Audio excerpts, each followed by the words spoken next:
చేతులు పైకెత్తి దేవాది దేవునికి మన వందనాలు అర్పిస్తా. దేవుని శక్తి దిగి వచ్చును గాక, ఆత్మాభిషేకముతో మన మధ్యలో క్రియ చేయును గాక. ప్రియులారా, ఈ రోజు హల్లెలూయా మన జీవితంలో ఒక మలుపు తిరిగే దినముగా మారును గాక. ఈ 3 రోజు దేవుని సన్నిధిలో ఉంచున్న ఒక్కొక్కరి పరిశుద్ధాత్మ తాకును గాక, ఒక్కొక్కరి పరిశుద్ధాత్మ అభిషేకముతో నింపబడును గాక. దానికి విరోధముగా నిలబడుతున్న దురాత్మ శక్తిని దేశాధిపతికి బంధకము యేసు క్రీస్తు నామములో దూరముగును గాక. యేసు రక్తముతో ఈ ప్రజలు విడుదల పొందును గాక. దానికి విరోధముగా నిలబడుతున్న దురాత్మ శక్తి యొక్క ప్రభావం యేసు క్రీస్తు నామములో బంధించి యేసు రక్తముతో కంచె వేస్తున్నా. ప్రభు పావనాత్మ శాంతినిచ్చు ఆత్మ, కలిసి ప్రభు పావనాత్మ శాంతినిచ్చు ఆత్మ. మరోసారి ప్రభు పావనాత్మ శాంతినిచ్చు. ప్రతి నోరు తెరవబడాలి.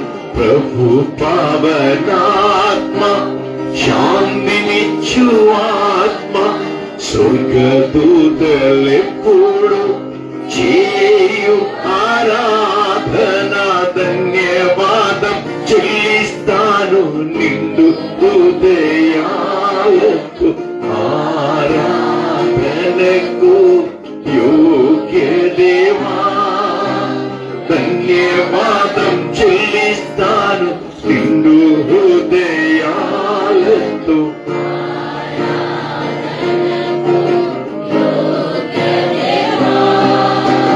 నీవే పవిత్రుడవు నిత్యం స్తుతించెదను. దేవా నీవే యోగ్యుడవు. ఆరాధనయు స్తుతి ఘనతయును స్వీకరించుటకు నిత్యం యోగ్యుడా. ఆరాధనయు స్తుతి ఘనతయును స్వీకరించుటకు నిత్యం యోగ్యుడా. అందరూ చేతులెత్తి మహారాజైన దేవునికి వందనాలు చెల్లిద్దాం. హల్లెలూయా,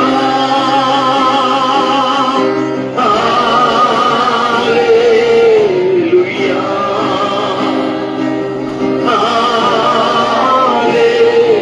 హల్లెలూయా,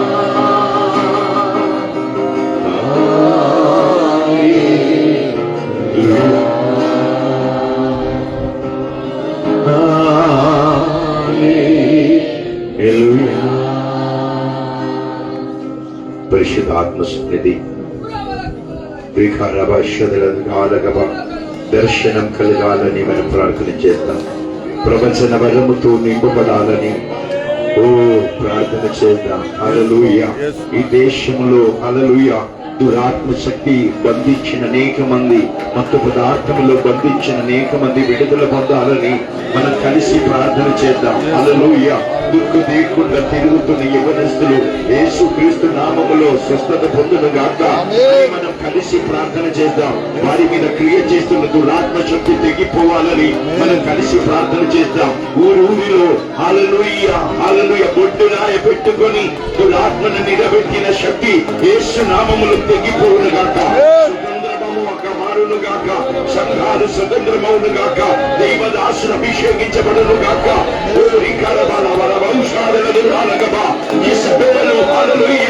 చేసిన అన్ని విధమైన మరణ భాషను యేసు క్రీస్తు నామములో తెగిపోవును గాక.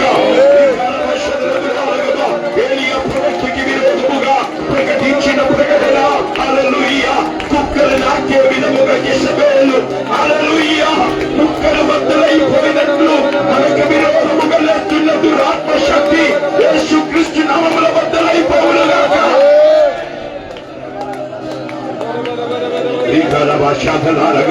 ఒక్కొక్కరు అభిషిక్తులుగా మారును గాక. అభిషిక్తురాలుగా మారును గాక. ఒక్కొక్క అభిషేకముతో హల్లెలూయా దైవ దర్శనం పొంది దేశంలో క్రియ చేస్తున్న దురాత్మ శక్తిని హల్లెలూయా మీకు పోరాటం ఉన్నది. హల్లెలూయా మాంసంతో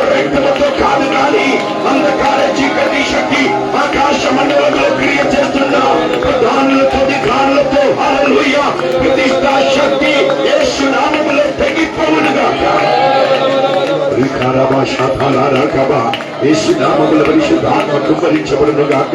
దర్శనము కలుగును గాక. కలలతో మాట్లాడును గాక. ఈ పగటి వేళ ఆత్మీయ పరిచర్య తీగ హల్లెలూయా జరగడానికి స్వర్గ దూతలు మాకు కావలుగా దయచేయి ప్రభువా. స్వర్గముకు కావలు మాకు దయచేయమని ప్రార్థన చేస్తున్నా. స్వర్గముకు కావలు మాకు దయచేయి. ఒక్కొక్క దైవ దాసుల అభిషేకంతో నింపబడును గాక.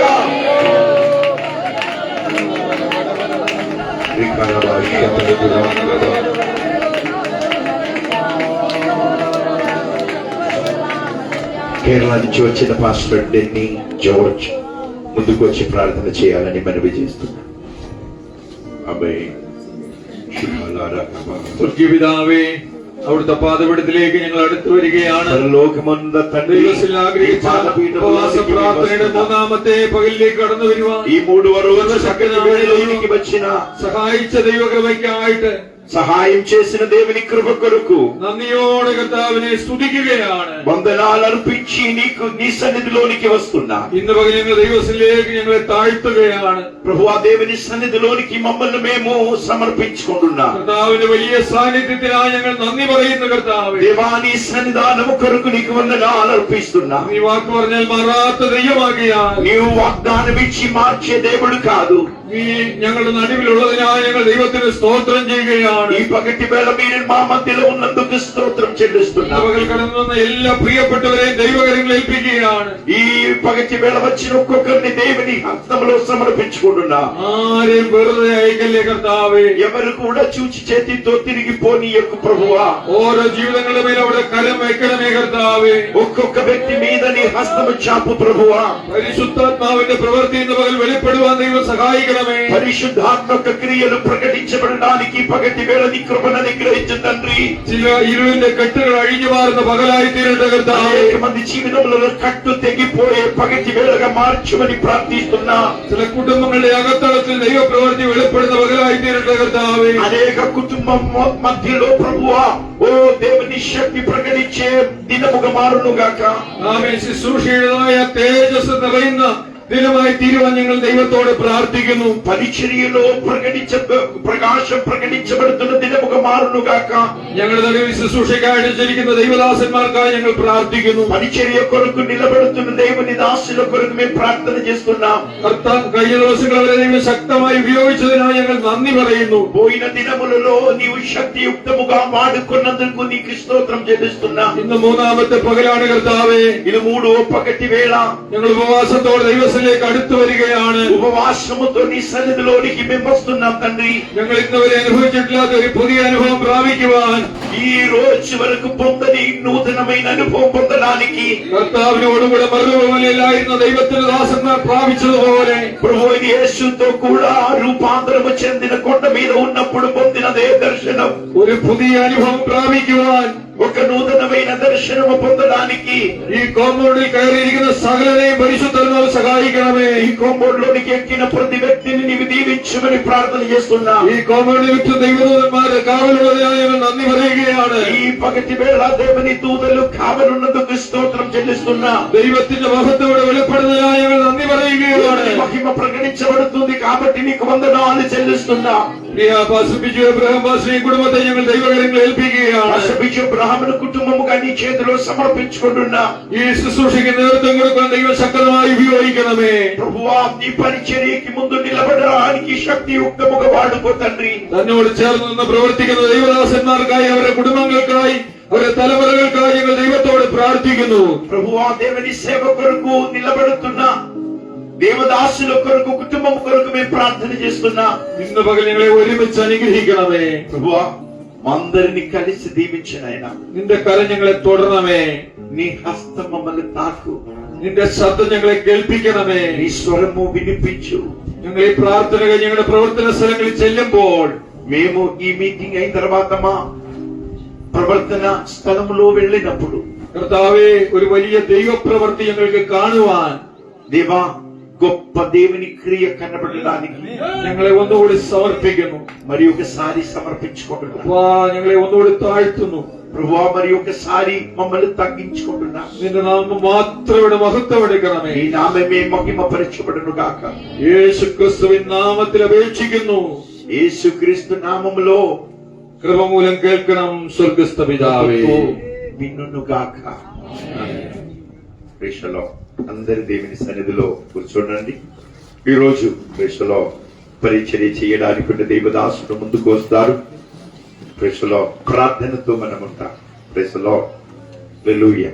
దేవుడు మాట్లాడుతున్నాడు, దేవుడు కడుతున్నాడు. దేవుని స్వరం వినిపించడానికి ఉన్నారు. పాస్టర్ కెన్నడి ముందుకు వచ్చి ట్రాన్స్లేషన్ చేయాలని మనవి చేస్తున్నాను. ప్రేషలో హల్లెలూయా.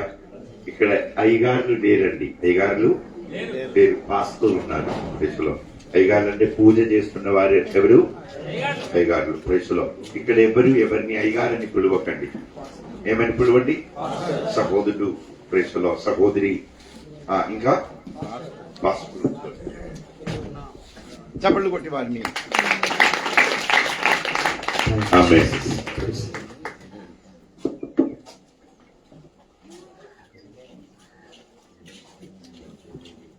అపోస్తల ప్రవృత్తి పుస్తకం Acts of the Apostles, chapter 13 verses 1 to 3. అపోస్తల కార్యములు 13వ అధ్యాయం.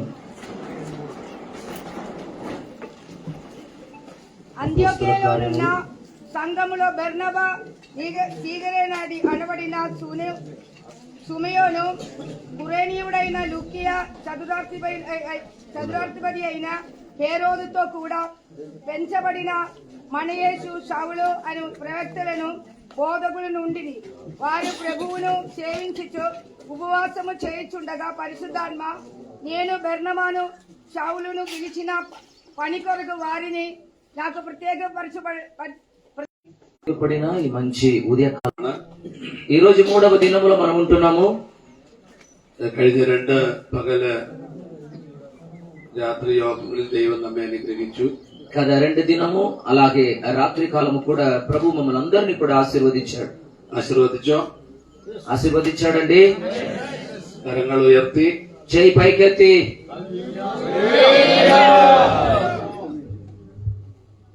ഞങ്ങൾ ഇവിടെ വന്നത് ഞങ്ങൾക്കും അനുഗ്രഹമായിരുന്നു.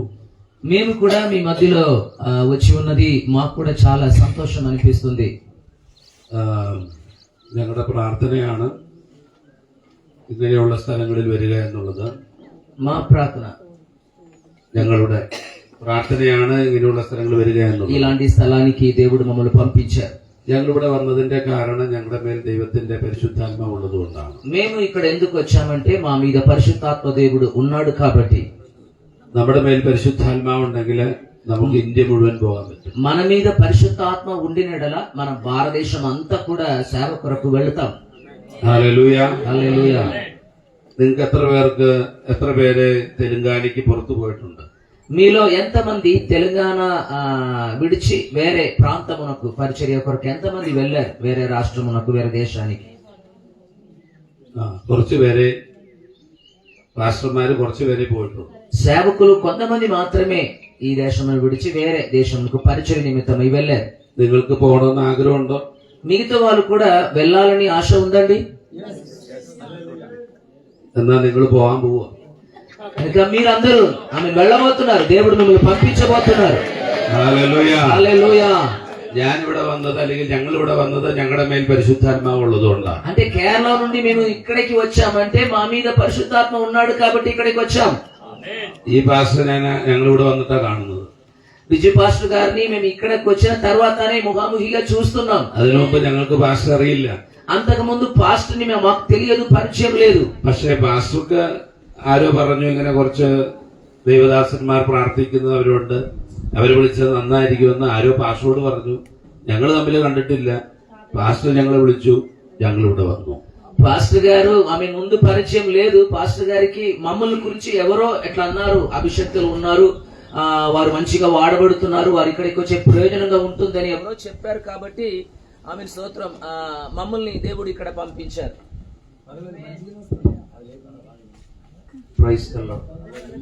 നമുക്ക് ഈ മൈക്കിന് വേണ്ടി നന്നായി പ്രാർത്ഥിക്കണം. ఈ మైక్ నిమిత్తమై మనం అందరు బాగా ప్రార్థన చేయాలండి. ഇനി ഞങ്ങൾ വരുമ്പോൾ ഇതിന് നല്ല സിസ്റ്റം ദൈവം തരാൻ വേണ്ടി ഞാൻ പ്രാർത്ഥിക്കുക. మళ్ళా మేము ఇక్కడికి వచ్చినప్పుడు ఈ మైక్, యాంప్లిఫైర్, ఈ సిస్టమ్ అంతా కూడా మంచి సిస్టమ్ దేవుడు అనుగ్రహిస్తాడు. അപ്പൊ എല്ലാവരും ഒന്ന് കരം കോർത്ത് പിടിച്ച് അതിനുവേണ്ടി ഒന്ന് പ്രാർത്ഥിച്ചു. దానికోసం మనం అందరూ చేయితో చేయి పట్టుకొని ప్రార్థన చేస్తాం. ఇప్పుడు మంచి సిస్టమ్ దేవుడు అనుగ్రహించాలని പ്രാർത്ഥിക്കുക. എല്ലാവരും പ്രാർത്ഥിക്കുക. అందరూ నోరు తెరిచి ప్రార్థన చేస్తాం. അതെല്ലാം തുറന്ന് പ്രാർത്ഥിക്കുക. పెదవులు విప్పి ప్రార్థన ദൈവം చేస్తాం. അത്ഭുതം ചെയ്യട്ടെ. ప్రభు అద్భుతం చేయను గాక. ഇതിവിടെ ഇനി തുടരാൻ പോവുക ഈ മീറ്റിംഗ്. ఆమేన్. ఈ మీటింగ్ ఈ విధంగా కంటిన్యూస్ గా ഈ മിനിസ്ട്രി ഇവിടെ തുടരാൻ പോവുകയാണ്. ఈ పరిచర్య ఇక మీదట ఆమేన్ కంటిన్యూస్ പലരും ഇവിടെ കടന്നു വരാൻ പോവുകയാണ്. ఇక చాలా మంది సేవకులు ఇక్కడికి రాబోతున్నారు. വിവിധ രാജ്യങ്ങളിൽ നിന്ന് ഇവിടെ കടന്നു വരാൻ പോവുകയാണ്. వేరే వేరే రాష్ట్రము నుంచి ఇక్కడికి రాబోతున్నారు పరిచర్య కొరకు. ഒരു ഉണർവ് ഇവിടെ തുടങ്ങാൻ പോവുകയാണ്. ఈ దేశంలో గొప్ప ఉద్యమమును దేవుడు పంపించబోతున్నారు. അതിന് പല സ്ഥലത്തു നിന്ന് ആളുകളോട് വരാൻ പോവുകയാണ്. చాలా దేశము నుండి చాలా ప్రాంతము నుండి దేవుడు ఇక్కడ పంపించబోతున్నారు. ഇന്നലെ പാസ്റ്റർ പറഞ്ഞു ഈ അടുത്തുള്ള സ്ഥലമൊക്കെ മേടിച്ചിട്ട് ഇവിടെ വലിയ ഒലകണ്ട ക്രൂസൈഡ് നടത്തണമെന്ന് ആഗ്രഹമുണ്ടെന്ന് പറഞ്ഞു. ദൈവം അത് ചെയ്യാനായിട്ട് പോവുകയാ. నిన్న రాత్రి పీజీ పాస్టర్ గారు చెప్పారు, ఇదిగో సైడ్ లో ఉన్న స్థలమును కూడా కొనబోతున్నాము. ఒక పెద్ద క్రూసైడ్ ఆమె బహిరంగ సభ జరగబోతుందని. ఆమేన్. അതിന് സിസ്റ്റം ആവശ്യമാണ്. దానికి మంచి మైక్ సిస్టమ్ అవసరమై ఉన్నది. യേശുവിന്റെ നാമത്തില്, యేసు నామములో, യേശുവിന്റെ നാമത്തില്, యేసు నామములో, യേശുവിന്റെ നാമത്തില്, యేసు నామములో വഴികൾ ഓപ്പൺ ആകട്ടെ. ఆమేన్. ఆమేన్. మార్గము తెరవబడును గాక. യേശുവിൻ നാമത്തിൽ തന്നെ యేసు నామములో అడుగుతున్నాము తండ్రి. കരങ്ങൾ അടിച്ചു കർത്താവിനെ చప్పట్లు కొట్టి దేవుని మహిమపరుస్తాం. హల్లెలూయా. 2026 നടക്കട്ടെ. 2026వ సంవత్సరంలోనే అది జరుగును గాక. ఈ సంవత్సరమే అది జరుగును గాక. ഹല്ലേലൂയ. హల్లెలూయా. നമ്മൾ ഇന്ന് പഠിക്കാൻ പോകുന്നത് ఈ ఉదయ కాలము మనం ధ్యానించవలసిన అంశం ఏమంటే, ഒരു സഭയുടെ, ഒരു ചർച്ചിന്റെ പ്രധാനപ്പെട്ട 7 പ്രത്യേകതകളെ കുറിച്ചാണ്. ఒక సంఘము యొక్క 7 ప్రధానమైన ఆ కార్యముల గురించి నేను మాట్లాడబోతున్నాను. നിങ്ങളുടെ ചർച്ച എങ്ങനെയായിരിക്കണമെന്ന് మీ సంఘం ఏ విధంగా ఉండాలని നിങ്ങൾക്കൊരു സ്വപ്നമുണ്ടല്ലേ? మీకు ఒక దర్శనం కలలు ఉన్నది కదా. പാസ്റ്റേഴ്സ് ഒന്ന് കരങ്ങൾ ഉയർത്താമോ? సేవకులందరూ కూడా చేయి పైకెత్తండి. పాస్టర్స్ అందరూ. Very good. ഓക്കെ. കഥ താത്തിടാം. നിങ്ങളുടെ ചർച്ച എങ്ങനെയായിരിക്കണമെന്ന് നിങ്ങൾക്കൊരു ദർശനം ഉണ്ടാകണം. మీ అందరికీ మీ సంఘం ఏ విధంగా ఉండాలని ఒక దర్శనం ఉంటుంది. ആ ദർശനം ഉണ്ടെങ്കിൽ നമുക്ക് അവിടേക്ക് കയറി വരാനായിട്ട് പറ്റുകയുള്ളൂ. ఆ దర్శనము ఆ కలలు ఉంటేనే ఆ స్థాయికి మనం రావడానికి వీలవుతుంది. ഇവിടെ നാം വായിച്ചത് അന്ത്യോക്യ സഭയെ കുറിച്ചാണ്. ఈ అపోస్తల కార్యములు చదివినప్పుడు అంత్యోక్య సంఘమును గురించి మనం చూస్తున్నాం. ഈ അന്ത്യോക്യ സഭയുടെ 7 പ്രത്യേകതകളാണ് നമ്മൾ പഠിക്കാൻ പോകുന്നത്. ఈ ఉదయ కాలము అంత్యోక్య సంఘమును 7 ప్రధానమైన కార్యముల గురించి మనం ధ్యానించబోతున్నాం. ഞാൻ ആദ്യം ആ 7 കാര്യങ്ങൾ പറയാം. మొట్టమొదటిగా 7 ముఖ్యమైన కార్యం చెప్తాను. കാരണം മുഴുവൻ ചിലപ്പോൾ വിശദീകരിക്കാൻ സമയം കിട്ടില്ല. అన్నిటినీ వివరించడానికి సమయం ఉంటదేమో. അപ്പോ ഇന്നലെ ഞാൻ പ്രസംഗിച്ച് പൂർത്തീകരിച്ചില്ലായിരുന്നു. నిన్న నేను ప్రసంగం చేస్తున్నది సంపూర్తి చేయలేదు. അപ്പൊ പലരും എന്നോട് വന്ന് ബാക്കി പോയിന്റ് ചോദിച്ചു. చాలా మంది ముగించిన తర్వాత నాతో వచ్చి అడిగారు మిగతా పాయింట్ కూడా చెప్పాలని. അപ്പൊ ആ പോയിന്റ് ഒക്കെ ഞാൻ അവർക്ക് പറഞ്ഞു കൊടുത്തു. నేను విడిచిన ఆ పాయింట్స్ అన్ని కూడా వారికి చెప్పడం జరిగింది. അതുകൊണ്ട് ഇന്ന് ഞാൻ ആദ്യം ആ 7 പോയിന്റ് എന്ന് പറയാം. సో మొట్టమొదటిగా 7 పాయింట్లు నేను మీకు ముందే చెప్తాను. ഈ സഭ ഒരു ലോക്കൽ ചർച്ച് എങ്ങനെയായിരിക്കണം എന്നുള്ളതിനെ കുറിച്ച് അന്ത്യോക്യ സഭയുടെ മാതൃക എന്താണെന്നുള്ളതാണ്. లోకల్ చర్చ్ ఏ విధంగా ఉండాలని ఈ అంత్యోక్య సంఘముతో నేను పోల్చి చెప్పబోతున్నాను. ഒന്നാമത്തെ സഭയുടെ പ്രത്യേകത, సంఘం యొక్క మొదటి ప్రత్యేకత ఏమంటే അത് ആരാധിക്കുന്ന സഭയാണ്. అది ఆరాధన చేస్తున్న సంఘముగా ఉండాలి. രണ്ടാമത്തെ ആ సభയുടെ പ്രത്യേകത, రెండవది సంఘం యొక్క ప్రత్యేకత ఏమంటే അത് ഉപവസിക്കുന്ന సభയാണ്. అది ఉపవాసం చేస్తున్న సంఘముగా ఉండాలి. മൂന്നാമത്തെ ആ സഭയുടെ പ്രത്യേകത, మూడవ విషయం ఏమంటే ആ സഭ പ്രാർത്ഥിക്കുന്ന സഭയാണ്. ప్రార్థన చేస్తున్న సంఘముగా ఉండాలి. നാലാമത്തെ ആ സഭയുടെ പ്രത്യേകത, నాలుగో విషయం ఏమంటే അത് പരിശുദ്ധാത്മാവിനാൽ നിയന്ത്രിക്കപ്പെടുന്ന സഭയാണ്. పరిశుద్ధ ఆత్మ చేత నడిపించబడుతున్న సంఘముగా ఉండాలి. അഞ്ചാമത്തെ ആ സഭയുടെ പ്രത്യേകത, ఐదవ ప్రత్యేకత ఏమంటే വേർതിരിക്കുന്ന സഭയാണ്. అది ప్రత్యేకమైన సంఘముగా ఉండాలి. ആറാമത്തെ ആ സഭയുടെ പ്രത്യേകത, ఆరవ విషయం ఏమంటే അത് സെൻഡിങ് ചർച്ചാണ്. സുവിശേഷ വേലയ്ക്ക് വേണ്ടി പറഞ്ഞയക്കുന്ന സഭയാണ്. సువార్త కొరకు మన సంఘము నుంచి పంపించే సంఘముగా ఉండాలి. ഏഴാമത്തെ ആ സഭയുടെ പ്രത്യേകത, ఏడవ ప్రత్యేకత ఏమంటే അത് ഗിവിംഗ് ചർച്ചാണ്. അത് കൊടുക്കുന്ന, പണം കൊടുക്കുന്ന സഭയാണ്. ధనం ఇచ్చే, కానుకలు ఇచ్చే సంఘముగా ఉండాలి. ഒന്നും കൂടെ ഞാൻ പറയാം. మరి యొక్క పర్యాయం చెప్తాను. ഒന്നാമത്തെ പ്രത്യേകത, మొదటి ప్రత్యేకత ఏమంటే വർഷിപ്പിംഗ് ചർച്ച്. ఆమేన్. ఆరాధన చేస్తున్న సంఘముగా ఉండాలి. രണ്ടാമത്തെ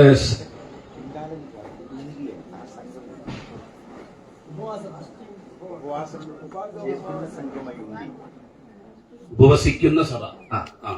ఉపవాసం చేస్తున్న సంఘముగా ఉంది అది. രണ്ടാമത് ഉപവസിക്കുന്ന സഭ. ఉపవాసం చేస్తున్న సంఘం. മൂന്നാമത്തത് പ്രാർത്ഥിക്കുന്ന സഭ, പ്രേയിങ് ചർച്ച്. మూడవది ప్రార్థన చేస్తున్న సంఘముగా ఉంది. നാലാമത്തത് controlled by the Holy Spirit, പരിശുദ്ധാത്മ നിയന്ത്രിതമായ സഭ. పరిశుద్ధాత్మ కంట్రోల్లో నడిపించబడుతున్న సంఘముగా ఉంది. അഞ്ചാമത്തത് സെപ്പറേറ്റിംഗ് ചർച്ച് അഥവാ വേർതിരിക്കുന്ന സഭ. వేరే సంఘం కంటే మన సంఘం, ఈ సంఘం ప్రత్యేకంగా ఉండాలి. ആറാമത്തത് സെൻഡിങ് ചർച്ച്, പറഞ്ഞയക്കുന്ന സഭ. పంపించుచున్న సంఘముగా ఉంది. ഏഴാമത്തത് ഗിവിംഗ് ചർച്ച്, ఇచ్చుచున్న సంఘముగా ఉండాలి ఉంది. നമുക്കറിയാം അപ്പോസ്തല പ്രവൃത്തിയിലാണ് സഭയുടെ ആരംഭം. మనందరికీ బాగా తెలుసు అపోస్తల కార్యంలోనే సంఘం యొక్క ప్రారంభం. സഭയുടെ ആരംഭവും വളർച്ചയും നമുക്ക് ബൈബിളിൽ കാണുന്നത് അപ്പോസ്തല പ്രവൃത്തിയുടെ പുസ്തകത്തിലാണ്. సంఘం యొక్క పునాది, సంఘం యొక్క అభివృద్ధి ఇదన్నీ కూడా అపోస్తల కార్యంలోనే మనం చూడగలం. അപ്പോസ്തല പ്രവൃത്തിയുടെ പുസ്തകത്തിലാണ് അപ്പോസ്തോലിക സഭയുടെ ശുശ്രൂഷ എന്താണെന്ന് നമുക്ക് മനസ്സിലാക്കാൻ സാധിക്കുന്നത്. అపోస్తలుల గురించిన పరిచర్య ఎలా ఉంటుందంటే మన అపోస్తలుల వాక్యం చదివితేనే మనకు అర్థమైతుంది. അപ്പോസ്തോലിക ശുശ്രൂഷ മാത്രമല്ല, അപ്പോസ്തോലിക ഉപദേശം എന്താണെന്ന് అపోస్తలుల ప్రవృత్తిയുടെ పుస్తకത്തിലാണ് നമുക്ക് മനസ്സിലാക്കാൻ സാധിക്കുന്നത്. అపోస్తలు చేస్తున్న పరిచర్య మాత్రం కాదు, అపోస్తల బోధన కూడా ఏంటిదంటే ఈ అపోస్తల కార్యములు చదివితేనే అర్థమవుతుంది.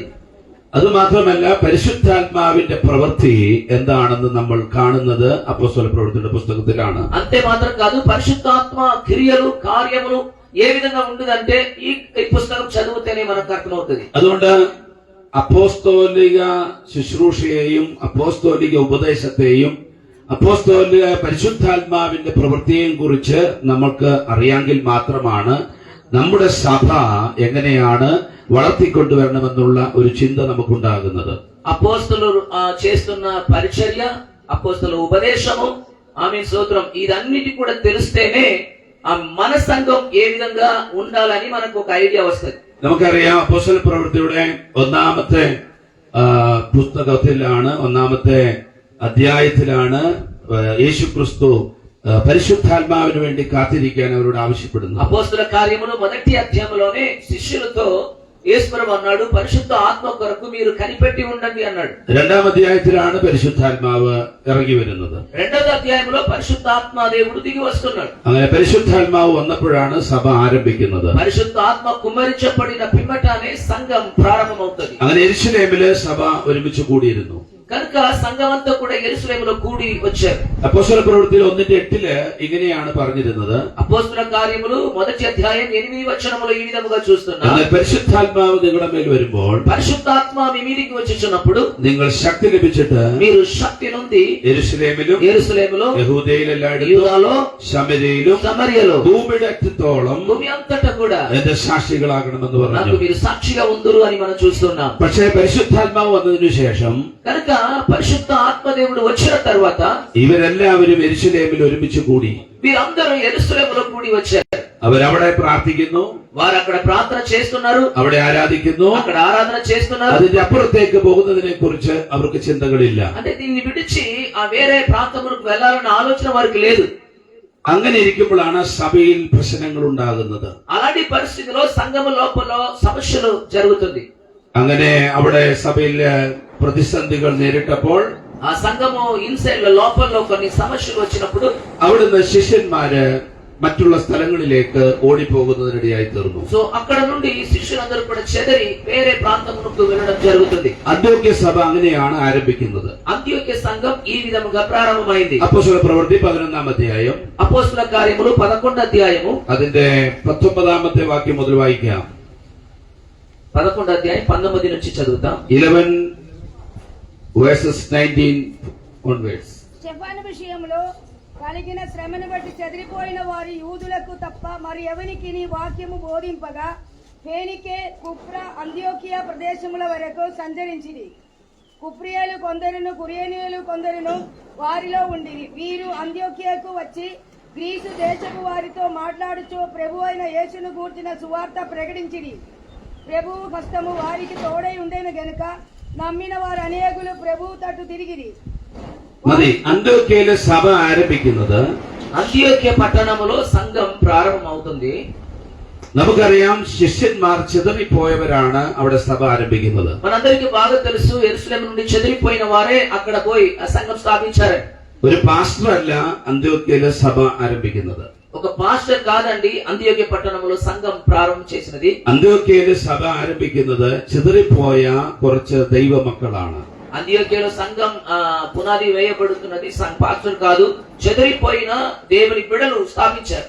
എവിടെയും പീഡനത്തിന്റെ പിന്നിൽ ദൈവത്തിനൊരു ഉദ്ദേശമുണ്ട്. ఎక్కడ ఉపద్రవం ఉంటుందో, ఎక్కడ కష్టాలు ప్రాబ్లం ఉంటుందో అక్కడ తప్పకుండా ఒక దేవుని కార్యం జరుగుతాయి. നമുക്കറിയാം ഇന്ന് ഭാരതത്തിൽ സഭ ഒരു പീഡനത്തിലൂടെയാണ് കടന്നു പോകുന്നത്. మనందరికీ బాగా తెలుసు మన దేశంలో సంఘం ఒక ఉపద్రవంలో నడుస్తుంది. നോർത്ത് ഇന്ത്യയിൽ ഒത്തിരി ദൈവദാസന്മാർ ജയിലിൽ കിടപ്പുണ്ട്. నార్త్ ఇండియాలో చాలా మంది సేవకులు ఇప్పుడు జైల్లో ఉంటున్నారు. പക്ഷേ ബൈബിൾ പറയുന്നു, కానీ బైబిల్ చెప్తుంది, యేసు പറയുന്നു, యేసు చెప్తున్నాడు, ഞാൻ എന്റെ സഭയെ പണിയും, నేను ఆమె నా సంఘమును కట్టుతానని. പാതാള ഗോപുരങ്ങൾ അതിന് ജയിക്കയില്ല. పాదాళపు తలుపులు దాన్ని జయించలేదు అని చెప్పాడు. ഇന്നിവിടെ ആയിരിക്കുന്ന ദൈവമക്കളോട്, ఈ రోజు ఇక్కడ కూర్చున్న దేవుని బిడ్డలతో, ദൈവദാസന്മാരോട്, దేవుని దాసునితో, നിങ്ങൾ പ്രവർത്തിക്കുന്ന മേഖലകളിൽ మీరు ఎక్కడ సేవ చేస్తున్నారో ఆ ప్రాంతంలో എന്തെല്ലാം പ്രതിസന്ധി കടന്നു വന്നാലും ఏ ప్రతికూలము వచ్చినా మీ జీవితం, ആ പ്രതിസന്ധിയുടെ മധ്യത്തിൽ ఆ ప్రతికూలం మధ్యలో యేసు പറയുന്നു, యేసు చెప్తున్నాడు, ഞാൻ എന്റെ സഭയെ പണിയും, నేను నా సంఘమును కట్టుతాను. പാതാള ഗോപുരങ്ങൾ അതിന് ജയിക്കാൻ പോകുന്നില്ല. పాతాళపు లోకపు తలుపులు దాన్ని జయించలేదు అన్నాడు.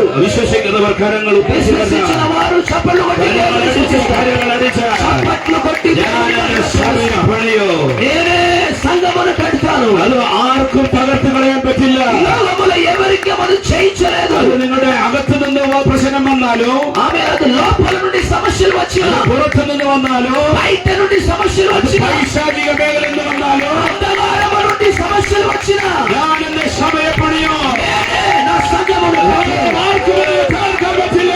ఎవరు కూడా ఈ లోకములో జయించలేదు.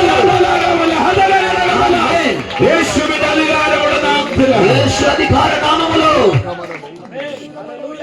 പ്രിയ ദൈവദാസന്മാരെ, നിങ്ങൾ നിരാശപ്പെടരുത്. ప్రియ దేవుని దాసులారా, మీరు నిరాశ చెందవద్దు. ഇനിയുള്ള കാലഘട്ടത്തിൽ ఇక మీదట ఉన్న కాలఘట్టములో പ്രതിസന്ധികൾ വർദ്ധിക്കും, ఇంకా ఎక్కువగా ఉపద్రవాలు పెరుగుతుంది, കഷ്ടതകൾ വർദ്ധിക്കും, కష్టము పెరుగుతుంది, സുവിശേഷ വേലയ്ക്ക് എതിർപ്പുകൾ ഉണ്ടാകും, స్వార్థ పనికి చాలా వ్యతిరేకత వస్తది. നിങ്ങളുടെ സഭ ഇവിടെ പാടില്ല എന്ന് പറയും, ఇక్కడ సంఘము ఆమె నడిపించకూడదని వస్తది, ഇവിടെ പ്രാർത്ഥന നടത്തരുതെന്ന് പറയും, ఇక్కడ ప్రార్థన మీరు చేయవద్దు అంటారు, ഇവിടെ സുവിശേഷം പറയരുതെന്ന് പറയും. ఇక్కడ వచ్చి మీరు స్వార్థ ప్రకటించవద్దు అంటారు.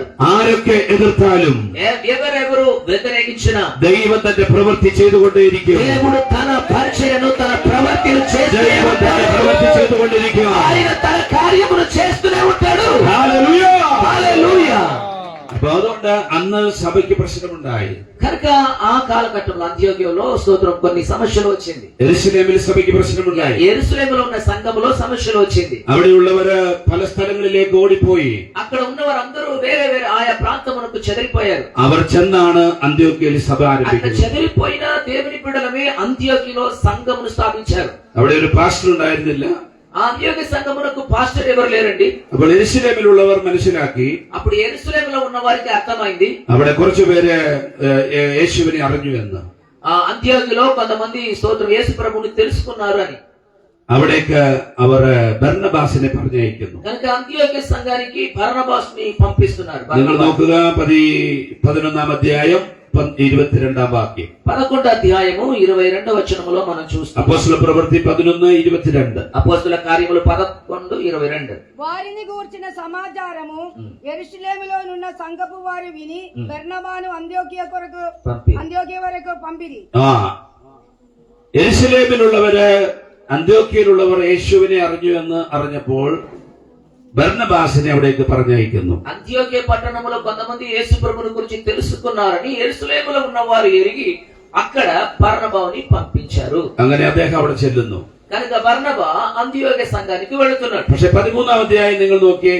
కానీ 13వ అధ్యాయం మనం చూస్తే 1-ാം వాక్యం വായിക്കുമ്പോൾ మొదటి వాక్యం చదువుతున్నాం. സഭ ആരംഭിച്ചിട്ട് ഏകദേശം 1 വർഷമോ 1.5 വർഷമേ ആയിട്ടുള്ളൂ. అంత్యోక్య పట్టణములో సంఘం స్థాపించి దాదాపు 1.5 సంవత్సరమే అయింది. അവിടെ ആരൊക്കെ ഉണ്ട് ഇപ്പോൾ? ఇప్పుడు అక్కడ ఎవరున్నారండి? നിങ്ങൾ നോക്കിയ 13ന്റെ 1-ാം വാക്യം 13:1 చదవండి. അന്ത്യോക്യയിലെ സഭയിൽ അന്ത്യോക്യയിലുള്ള സംഘമുലോ ബർന്നബാസ്, നീഗർ എന്നു പേരുള്ള ശീമോൻ, കുറേനക്കാരനായ ഹെരോദോട് ലുക്യാസ്, ഇടപ്രഭുവായ ഹെരോദോട് വളർന്ന മനായേൽ, ശൗൽ എന്നീ പ്രവാചകന്മാർ. అంత్యోక్య సంఘములో మనం చదివిన ఈ 100 మంది మాత్రమే అంత్యోక్య సంఘములో ఉన్నారు. എന്നീ പ്രവാചകന്മാരും ప్రవక్తులు, ഉപദേഷ്ടാക്കന്മാര്, ఉపదేశకులు ഉണ്ടായിരുന്നു. ఉన్నారు. 1.5 വർഷം ഒരു സഭ ആരംഭിച്ചു കഴിഞ്ഞപ്പോ ఒక సంఘం స్థాపించి 1.5 సంవత్సరమే అయింది.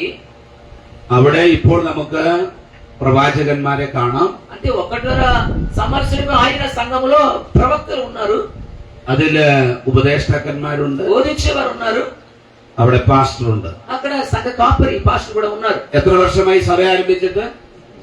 సంఘం స్థాపించి ఎన్ని సంవత్సరం అయిందండి? 1.5 വർഷമായി. 1.5 సంవత్సరమే అయింది. അപ്പൊ ഈ 1.5 വർഷത്തിന്റെ ഉള്ളിൽ അവിടെ ആരൊക്കെയുണ്ട്? ఈ 1.5 సంవత్సరంలో అంత్యోక్య సంఘములో ఎవరెవరు ఉన్నారు? ప్రవక్తలు ఉన్నారు, പ്രവാചകരുണ്ട്, ఉపదేశకులు ఉన్నారు, ഉപദേഷ്ടാവുണ്ട്, పాస్టర్ ఉన్నారు, പാസ്റ്ററുണ്ട്, സുവിശേഷകനുണ്ട്. సువార్థికులు కూడా ఉన్నారు. 4 പേര് അവിടെയുണ്ട്. అంటే 4 సేవ చేసేవారు అక్కడ ఉన్నారు. നിങ്ങളുടെ സഭ ആരംഭിച്ചിട്ട് എത്ര നാളായി? మీ సంఘం స్థాపించి ఎన్ని సంవత్సరం అయింది? ഹലോ, നിങ്ങളുടെ ലോക്കൽ സഭ ആരംഭിച്ചിട്ട് എത്ര നാളായി? మీరు లోకల్ సంఘం స్థాపించి ఎన్ని సంవత్సరం అయింది? എത്ര ഉപദേഷ്ടാക്കന്മാരുണ്ട്? ఎంతమంది ఉపదేశకులు ఉన్నారు? എത്ര പ്രവാചകന്മാരുണ്ട്? మీ సంఘంలో ఎంతమంది ప్రవక్తలు ఉన్నారు? എത്ര സുവിശേഷകന്മാരുണ്ട്? ఎంతమంది సువార్థికులు ఉన్నారు? എത്ര പ്രവാചകന്മാരുണ്ട്? ఎంతమంది ప్రవక్తలు ఉన్నారు? ഹല്ലേലൂയ, హల్లెలూయా, ഹല്ലേലൂയ. హల్లెలూయా. അന്ത്യോക്യ സഭ ആരംഭിച്ചിട്ട് అంత్యోక్య సంఘం స్థాపించి 1.5 വർഷം കഴിഞ്ഞപ്പോ కేవలం 1.5 సంవత్సరం అయింది. ആ സഭയിൽ ఆ సంఘంలో പ്രവാചകനുണ്ട്, ప్రవక్తలు ఉన్నారు, ഉപദേഷ്ടാവുണ്ട്, ఉపదేశకులు ఉన్నారు, പാസ്റ്ററുണ്ട്, పాస్టర్ ఉన్నారు, സുവിശേഷകനുണ്ട്. సువార్థికులు ఉన్నారు. സ്തോത്രം. നിങ്ങളുടെ സഭ അങ്ങനെ ആകണമെന്ന് എത്ര പേർക്ക് ആഗ്രഹമുണ്ട്? మా సంఘము కూడా అలాగు ఉండాలని ఎంతమంది ఆశపడుతున్నారు? ഹല്ലേലൂയ, హల్లెలూయా. ഹല്ലേലൂയ. ഇവിടെ അതിനാ നമ്മൾ വന്നേക്കുന്നത്. అందుకొరకే మేము ഇവിടെ നമ്മൾ അതിനു വേണ്ടി വന്നേക്കുന്നത്. దాని కొరకే మనమందరం ఇక్కడికి వచ్చినాం. ഇനി നിങ്ങളുടെ സഭയിലെ പ്രവാചകന്മാർ എഴുന്നേൽക്കാൻ പോകുകയാണ്. మీరంతా మీ సంఘములో ప్రవక్తలను దేవుడు లేవనెత్తబోతున్నాడు. ഇനി നിങ്ങളുടെ സഭകളിൽ ഉപദേഷ്ടാക്കർ എഴുന്നേൽക്കാൻ പോകുകയാണ്. మీ సంఘములో ఆమె బోధకులు లేవనెత్తబడబోతున్నారు. എത്ര പേർ വിശ്വസിക്കുന്നു എന്റെ സഭയിൽ? ఎంతమంది എത്ര പേർ വിശ്വസിക്കുന്നു എന്റെ സഭയിൽ അവർ ഉയർത്തെഴുന്നേൽക്കണമെന്ന്? ఆమె ఎంతమంది మా సంఘములో ఇలాంటి వారు స్తోత్రం లేపబడాలని എത്ര പേർ ആഗ്രഹിക്കുന്നുണ്ട്? ఎంతమంది ఆశపడుతున్నారు? എത്ര പേർ ആഗ്രഹിക്കുന്നുണ്ട്? ఎంతమంది എത്ര ఆశపడుతున్నారు? പേർക്ക് താല്പര്യമുണ്ട്? ఎంతమందికి ఇష్టం ఉంది? എന്റെ സഭയിൽ ഒരു ഉപദേഷ്ടാവ് വളർന്നു വരണമെന്ന്? ఆ సంఘములో ఒక എന്റെ ఉపదేశకుడు സഭയിൽ ചില പ്രവാചകന്മാർ ఆ വളർന്നു വരണമെന്ന്? సంఘములో ప్రవక్తలు లేవాలి, ചില സുവിശേഷകന്മാർ വളർന്നു ఆ വരണമെന്ന്? సంఘములో సువార్థికులు എത്ര ఎదగాలి. പേർ ആഗ്രഹിക്കുന്നുണ്ട്? ఎంతమంది ఆశపడుతున్నారు? ദൈവം തരാൻ പോകുകയാ, దేవుడి ദൈവം തരാൻ ఇవ్వబోతున్నాడు. പോകുകയാ, దేవుడి ఇవ్వబోతున్నాడు. ദൈവം തരാൻ പോകുകയാ, దేవుడి ఇవ్వబోతున్నాడు. ദൈവം തരാൻ പോകുകയാ, ദൈവം നിങ്ങളുടെ സഭയെ തരാൻ പോകുകയാ, ഈ സംഘമുള്ള ദൈവം അത് നിങ്ങളുടെ സഭയെ തരാൻ പോകുകയാ. വിശ്വസിക്കുന്നവർക്ക് വേണ്ടി പ്രവർത്തിക്കുന്ന ദൈവം విశ్వసించిన వారి కోసం ప్రవర్తించిన ആ దేవుడు പ്രവൃത്തി നിങ്ങളുടെ സഭയിലെ വായിക്കാൻ പോകുകയാ. ప్రవక్తలను దేవుడు పంపించబోతున్నాడు. നമ്മൾ അതിനെ അവിടെ കൂടി വന്നിരിക്കുന്നതാ. అందు నిమిత్తమై మనం ఇక్కడ కూడి వచ్చాం. പകർന്ന പരിശുദ്ധാത്മാവുണ്ട്, పరిశుద్ధాత్మ చేత, പകർന്ന പരിശുദ്ധാത്മാവുണ്ട്. పరిశుద్ధాత్మ చేత നമ്മുടെ സഭയെ, మన సంఘమును, നമ്മുടെ സഭയെ మన సంఘమును ദൈവം ചിലതിനെ വളർത്താനായിട്ട് പോകുകയാ. దేవుడు కొంతమందిని స్తోత్రం നിങ്ങളുടെ സഭ വളർച്ചയിലേക്ക് വരാൻ പോകുകയാ. ఈ సంఘం ఎదుగబోతుంది. നിങ്ങളുടെ സഭ തകരാനല്ല പോകുന്നത്. ఈ సంఘము നിങ്ങളുടെ സഭയെ വളർത്താനായിട്ട് പോകുകയാ. ఈ సంఘమును దేవుడు ఎదిగిస్తాడు. ദൈവത്തിന്റെ പരിശുദ്ധാത്മാവ് പറയുന്നു, ഞാൻ ചിലരെ വളർത്താൻ പോകുകയാണ്. దేవుని పరిశుద్ధాత్మ శక్తిని పొందేమంటే ఈ సంఘమును నేను ఎదిగిస్తాను. ചിലതിനെ വളർത്തുന്ന, ചിലതിനെ വളർത്തിക്കൊണ്ടിരിക്കുന്ന, ചിലതിനെ ദൈവത്തിന്റെ പരിശുദ്ധാത്മാവ് വളർത്തിക്കൊണ്ടിരിക്കുന്ന സമയമാണ്. അതിനുള്ള ശക്തി ദൈവം ചിലതിനെ മേൽ പകർന്നുകൊണ്ടിരിക്കുകയാണ്. దాని కొరకు పరిశుద్ధాత్మ దేవుడు తన శక్తిని సంఘములో కుమ్మరించుచుంటున్నాడు. ഹല്ലേലൂയ. హల్లెలూయా. അപ്പൊ സഭ അങ്ങനെ വളരണമെങ്കിൽ కనుక సంఘము ఆ విధమైన రీతిలో ఎదగాలంటే വെറുതെ വളരില്ല. ఉత్తగా ఎదగదండి. അതിലൊന്നാമത്തെ നമ്മുടെ సభ അങ്ങനെ വളരണമെങ്കിൽ అంటే అంత్యోక్యలో ఉన్న సంఘం లాగా మన సంఘము కూడా ఎదగాలంటే നമ്മുടെ సభ ഒന്ന് ఆరాధిക്കുന്ന సభയായി മാറണം. మన సంఘం ఆరాధన చేసుకున్న సంఘముగా మార్చాలి. ഹല്ലേലൂയ. హల్లెలూయా. പലപ്പോഴും നമ്മുടെ സഭയിലെ చాలా సార్లు మన సంఘములో ദൈവത്തെ ആരാധിക്കേണ്ട പോലെ ആരാധിക്കാറില്ല. దేవుని ఆరాధించవలసిన రీతిలో ఆరాధన చేయట్లేదు. നമ്മുടെ ആരാധനകൾ പലപ്പോഴും మన ఆరాధన చాలా సార్లు ചടങ്ങായി മാറാറുണ്ട്. ఇది ఒక క్రమముగా, ఒక టైం పాస్ లాగా, ఒక ఆచార ప్రకారముగా చేసి ముగిస్తాం. പക്ഷേ ദൈവം നമ്മളെ കുറിച്ച് ആഗ്രഹിക്കുന്നത് కానీ దేవుడు మమ్మల్ని గురించి ఏమి ఎదురు చూస్తున్నాడంటే ഒരു ചടങ്ങായി ആരാധന നടത്താനല്ല, ఒక ఆచార ప్రకారం ఆరాధన చేయాలని కాదు. അതിനേക്കാൾ അപ്പുറമായിട്ട് దాని మించి ദൈവം നമ്മളെ കുറിച്ച് എന്ത് ആഗ്രഹിക്കുന്നോ ആ രീതിയിൽ ആരാധിക്കാൻ വേണ്ടിയിട്ട് దేవుడు మమ్మల్ని గురించి ఏమి ఎదురు చూస్తున్నాడో ఆ స్థాయిలో మనం దేవుని ఆరాధించాలి. ദൈവത്തെ ആത്മാവിലും സത്യത്തിലും വേണം ആരാധിക്കാനായിട്ട്. దేవుని ఆత్మతోను సత్యముతోను ఆరాధించాలి. ചടങ്ങായുള്ള ആരാധനയിൽ ദൈവം പ്രസാദിക്കുന്നില്ല. ఒక ఆచార ప్రకారమైన ఆరాధనలో దేవుడు ప్రసాదించరు. ആരാധന എന്ന് പറഞ്ഞാൽ അതിന്റെ അർത്ഥം ఆరాధన అంటే అర్థం ജീവിതം കൊണ്ടും మన జీవితం ద్వారా, പാട്ടുകൊണ്ടും మన పాట ద్వారా, പ്രസംഗം കൊണ്ടും ప్రసంగం ద్వారా യേശുവിനെ വെളിപ്പെടുത്തുന്നതാണ് ആരാധന. యేసు ప్రభుని బయలుపరచటము ఆరాధన. ഒന്നുകൂടെ പറയാം. మరి ఒకసారి చెప్తాను. പ്രസംഗം കൊണ്ടും ప్రసంగం ద్వారా, ജീവിതം കൊണ്ടും మన జీవితం ద్వారా, പാട്ടുകൊണ്ടും పాట ద్వారా യേശുവിനെ, యేసు ప్రభుని മറ്റുള്ളവർക്ക് ఇతరులకు വെളിപ്പെടുത്തുന്നതാണ് చూపించడమే ആരാധന. ఆరాధన. ഹല്ലേലൂയ. നിങ്ങളെല്ലാവരും ഫുട്ബോൾ കളി ഇഷ്ടമുള്ളവരാണെന്ന് വിചാരിക്കുന്നു. మీరందరూ ఫుట్బాల్ ఆట ఆడుతారు, కొంతమంది అది ఇష్టపడతారు. ഫുട്ബോൾ കളി ഇഷ്ടമുള്ളവരൊന്ന് കാര്യങ്ങൾ വരുത്തി. ఫుట్బాల్ మ్యాచ్, ఫుట్బాల్ ఆడుతున్నదాన్ని ఇష్టం ఉన్నవారు చేపట్టండి. ആ ഇന്നലെ ആരാ ജയിച്ചേ? నిన్న ఎవరు గెలిచారండి ఫుట్బాల్ మ్యాచ్ లో? ചൈനയോ? അർജന്റീന. ഇന്നലെ രാത്രി പന്ത് കളി ഉണ്ടായിരുന്നേ. വേൾഡ് കപ്പ് നടന്നുകൊണ്ടിരിക്കുക ഭാഷ.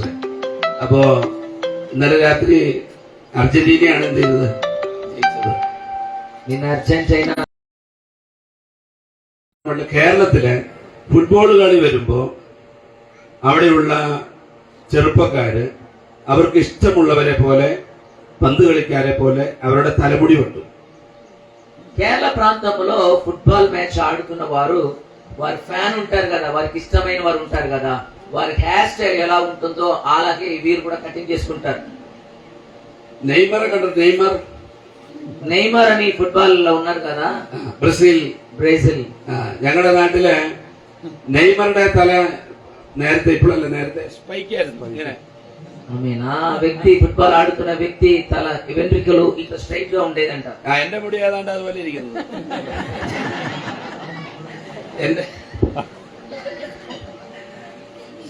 പിന്നെ നെയ്മറുടെ നമ്പർ 9. నెయ్మర్ ఆ బనియన్ లో ఆయన నంబర్ 9. മഞ്ഞ ബനിയൻ ഇട്ടിട്ട് അതില് 9 നമ്പർ അടിക്കും. పసుపు కలర్ లో ఆ బనియన్ వేసుకుంటాడు, దానిలో 9 అని ఉంటది ఆయన నంబర్. നീല നിക്കറില് 9 നമ്പർ അടിക്കും. ఆ ట్రౌజర్ లో కూడా 9 అని నంబర్ ఉంటది. അവന്റെ ഷൂവിന്റെ കളർ പോലെ ഷൂ മേടിക്കും. అదే కలర్ లో షూ కూడా వేసుకుంటారు. എന്നിട്ട് മുടി അങ്ങനെ വെട്ടും. అంటే కటింగ్ అలాగే కట్ చేసుకుంటారు. ബനിയൻ അതുപോലെ ധരിക്കും. అంటే వాళ్ళ ఫ్యాన్ అన్నమాట. అలాగే డ్రాయర్ అది వేసుకుంటారు. എല്ലാം അതുപോലെയാകും. ఆ వ్యక్తి లాగా వీరు కూడా మారుతారు. എന്നിട്ട് അവൻ എങ്ങനെ പന്ത് തട്ടുന്നു അതുപോലെ പന്ത് ഇങ്ങനെ തട്ടിക്കൊണ്ടു നടക്കും. సో ఆయన ఏ స్టైల్లో ఆ ఫుట్బాల్ ని తీసుకుని వెళ్తాడో అలాగే ఆ స్టైల్లోనే వీరు కూడా చేస్తారు. അവൻ ഈ പന്ത് തട്ടി അവന്റെ മുടി ഇങ്ങനെ വെട്ടി അവന്റെ ഡ്രസ് ഇട്ടുകൊണ്ട് പോകുമ്പോ നമുക്ക് മനസ്സിലാകും അത് നെയ്മറിനെയാണ് അവൻ ആരാധിക്കുന്നതെന്ന്.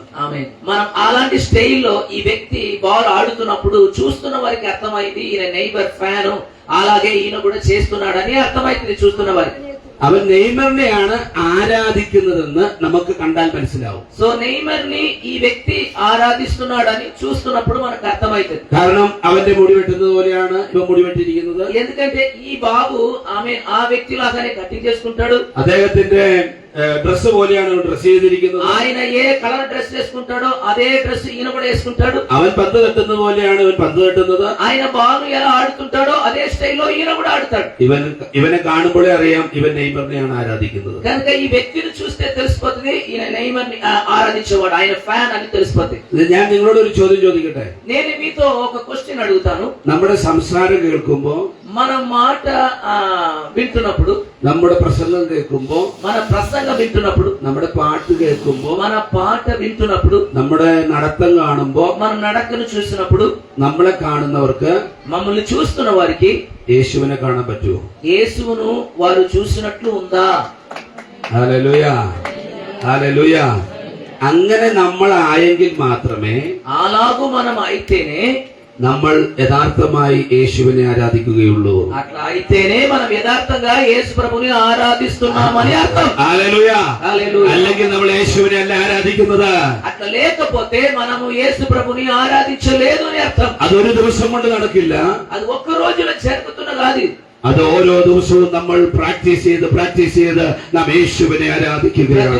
ప్రతిరోజు ప్రాక్టీస్ చేసి ఆయన పోలికగా ఆయన వలె మనము కూడా ఉండాలి. അപ്പോ ഒന്നാമത് ആരാധിക്കുക എന്ന് പറയുന്നത് നാം യേശുവിനെ പോലെ ആകുക എന്നുള്ളതാണ്. కనుక ఆరాధన అంటే యేసు పోలికగా మనం మార్చబడాలి. രണ്ടാമത് ആ സഭയുടെ പ്രത്യേകത അത് ഉപവസിക്കുന്ന സഭയാണ്. రెండవది అంత్యోక్య సంఘంలో ఉన్న ప్రత్యేకత ఏమంటే ఉపవాసం చేస్తున్న సంఘం అది. ഇന്ന് ആളുകൾക്ക് ഉപവസിക്കുന്ന ഇഷ്ടമല്ല.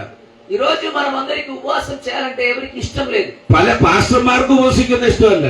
పాస్టర్ వాళ్ళు కూడా ఉపవాసం చేయడం చాలా కష్టం. ഇന്ന് ഇവിടുത്തെ ബിജു പാസ്റ്റർ പറഞ്ഞു, ഇന്ന് രാവിലെ ഉപ്പുമാവില്ല, ഉച്ചയ്ക്ക് ഉപ്പുമാവില്ല, വൈകിട്ട് മാത്രം ഉപ്പുമാവുള്ളൂ. బిజు పాస్టర్ గారు చెప్పారు, 3వ రోజు పొద్దున్న మధ్యాహ్నం ఉప్మా లేనే లేదు, ఉపవాసం ఉండాలి అని చెప్పారు. അതുകൊണ്ട് തന്നെ പലരുടെ മുഖം വാടിയാണ് ഇരിക്കുന്നത്.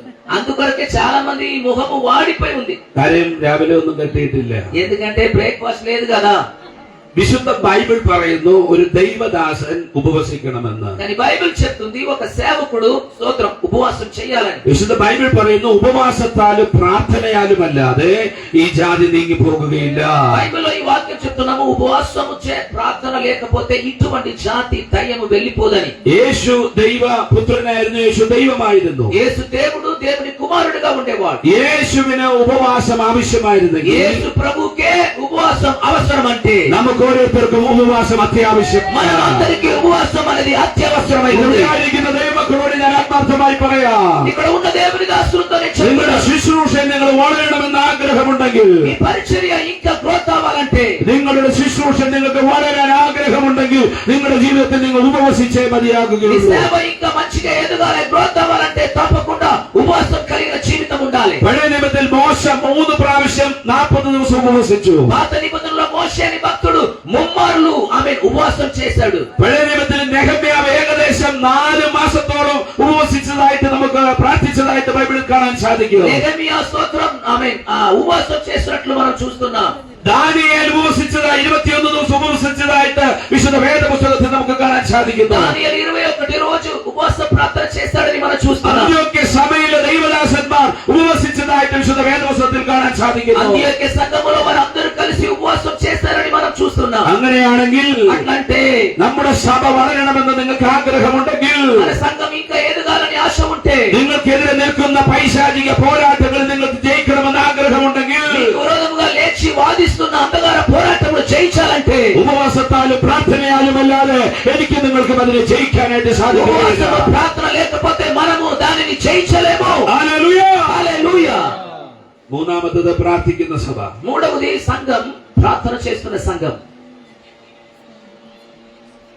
സാധാരണ നമ്മുടെ പ്രാർത്ഥന సాధారణంగా మన ప్రార్థన ഗീവ് മീ എന്നാണ് നമ്മൾ പ്രാർത്ഥിക്കുന്നത്.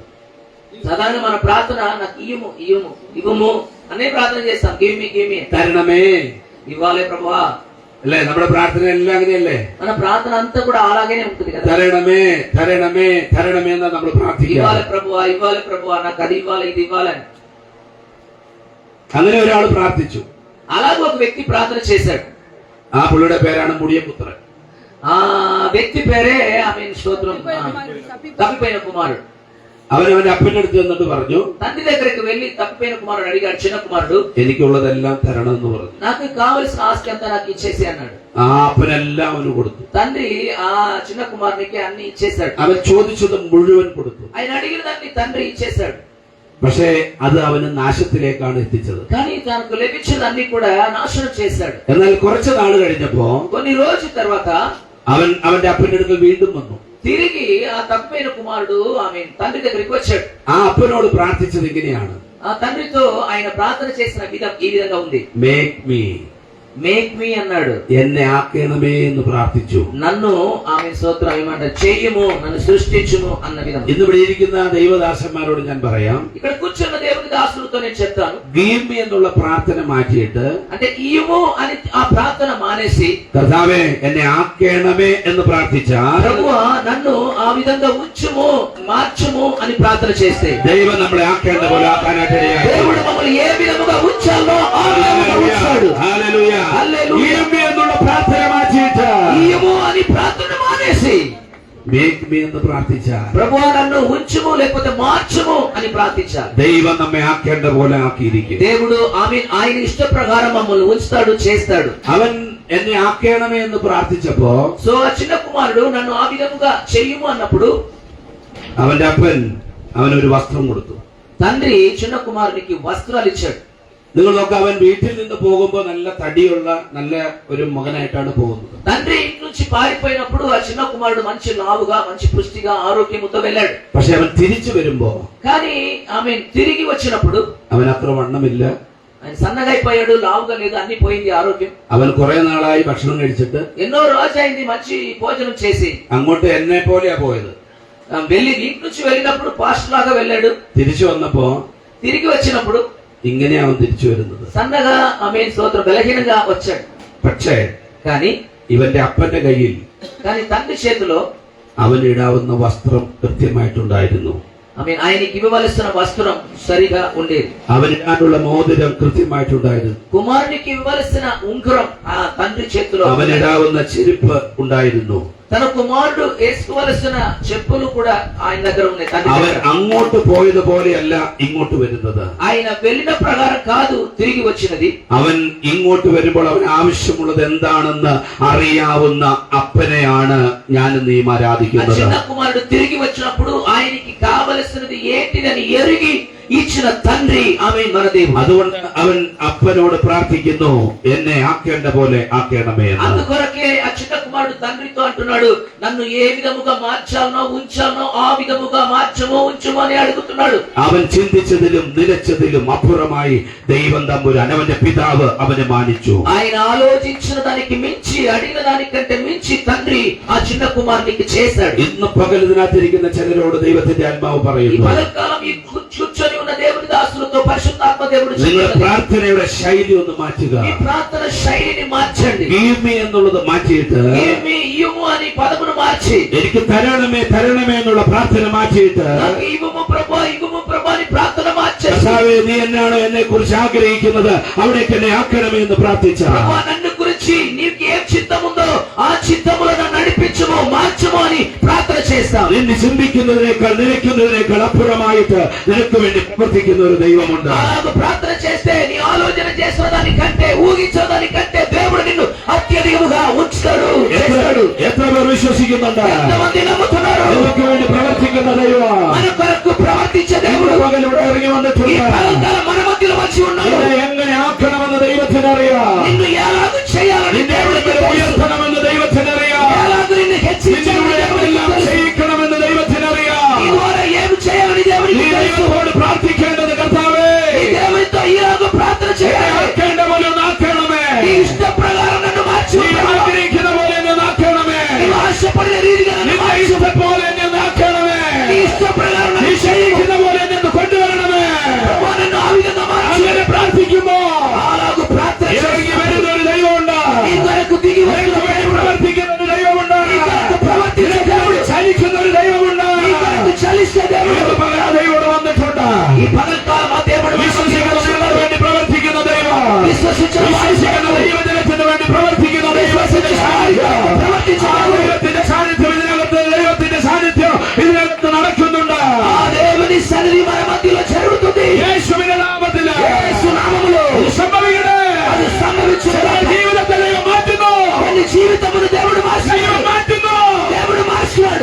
ഈ മനുഷ്യനോട് ദൈവം പറയുന്നു, దేవుడు ఆమె ఈ సేవకుడితో చెప్తున్న మాట ఏమంటే, നിന്റെ ജീവിതത്തെ ദൈവം മാറ്റാൻ പോവുകയാണ്. నీ జీవితమును దేవుడు നീ రూపాంతరపరచబోతున్నాడు. ചിന്തിക്കുന്നതിനേക്കാൾ, నీ ఊహించిన దానికంటే, നീ വിചാരിക്കുന്നതിനേക്കാൾ నీవు అడిగిన దానికంటే അപ്പുറമായിട്ട് మించి ദൈവത്തിന്റെ ചില പ്രവൃത്തികൾ దేవుడు నీ జీవితంలో కొన్ని നിന്റെ ప్రవర్తి ജീവിതത്തിൽ ദൈവം അയക്കാൻ నీ പോവുകയാണ്. జీవితంలో దేవుడు పంపించబోతున్నాడు. നീ സ്വപ്നം കാണുന്നതിനേക്കാൾ അപ്പുറമായിട്ട്, ఆమె నీవు ఆమె కలలు కన్న നീ ప్రకారం ചിന്തിക്കുന്നതിനേക്കാൾ అప్పుറമായിട്ട് నీవు ఆలోచన చేసిన దానికి మించి നിന്റെ തകർച്ചകളെ മാറ്റുന്ന ഒരു ദൈവം, మేం స్తోత్రం, నీ నాశనం నుండి దేవుడు మార్చి, തകർച്ചകളെ മാറ്റി నీ తగచ్చాన్ని మార్చి നിന്നെ ദൈവം തമ്പുരാൻ ഉയർത്തിക്കൊണ്ടുവരാൻ പോകുകയാണ്. దేవుడు నిన్ను ఆమె పైకి తీసుకొని రాబోతున్నాడు. ഈ സ്വപ്നം കാണുന്നതിനേക്കാൾ അപ്പുറമായിട്ട് ఆమె నీవు ఏ దర్శనం చూస్తున్నావో దానికి మించి നീ പലപ്പോഴും മടുത്തുപോയ ഒരു മനുഷ്യനാണ്. చాలాసారి నీవు డిస్కరేజ్ നീ అయిపోతున్నావు. എന്റെ ജീവിതത്തിൽ എന്തുകൊണ്ട് ഇങ്ങനെ സംഭവിച്ചു, నా జీవితంలో ఎందుకు ఇది జరిగింది, എന്തുകൊണ്ട് ഇങ്ങനെയൊക്കെ സംഭവിച്ചു ఎందుకొరకు ఇది എന്ന് జరిగింది ചിന്തിക്കുന്ന മനുഷ്യനാണ്. అలాగ ఆలోచన చేస్తున్న వ్యక్తి మీరు. എന്നാൽ ദൈവം പറയുന്നു, కానీ దేవుడు అంటున్నాడు, ഞാൻ നിന്നെ ഒരു അത്ഭുതമാക്കാനായിട്ട് నేను പോകുകയാണ്. నిన్ను ఒక అద్భుతముగా ഞാൻ మార్చబోతున్నాను. നിന്നെ ഒരു അത്ഭുതമാക്കാനായിട്ട് నేను പോകുകയാണ്. నిన్ను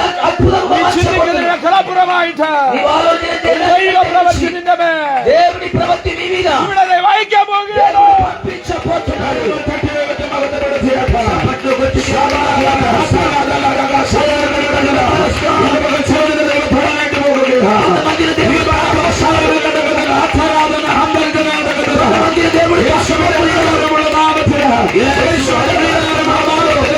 യേശുവിന്റെ അധികാരമുള്ള നാമത്തിൽ ദൈവചലനെ ചേഞ്ച് ആക്കിക്കൊണ്ടിരിക്കുകയാണ്.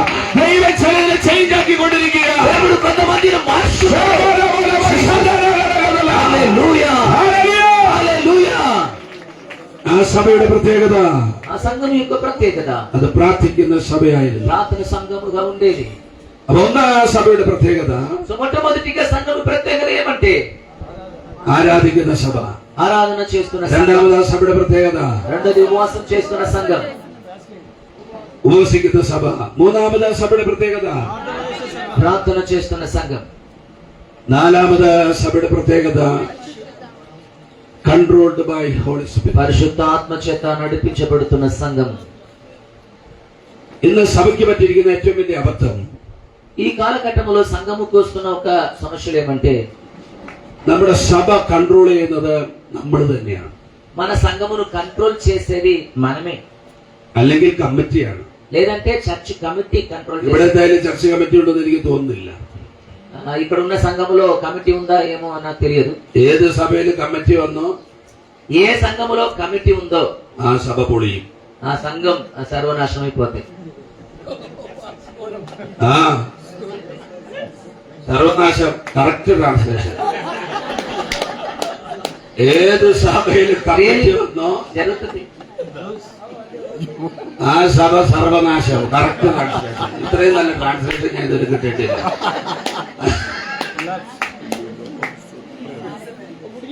ആ മുടിഞ്ഞോ, അത് തന്നെയാ.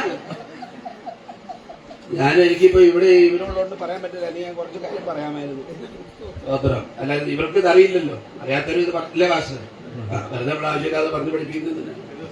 ഒരു സഭയില് പരിശുദ്ധാത്മാവ് കൺട്രോൾ ചെയ്തില്ലെങ്കിൽ, ఒక సంఘములో పరిశుద్ధ ఆత్మ కంట్రోల్ చేయలేకపోతే ആ സഭ സഭയല്ല. ఆ సంఘం సంఘమే కాదని.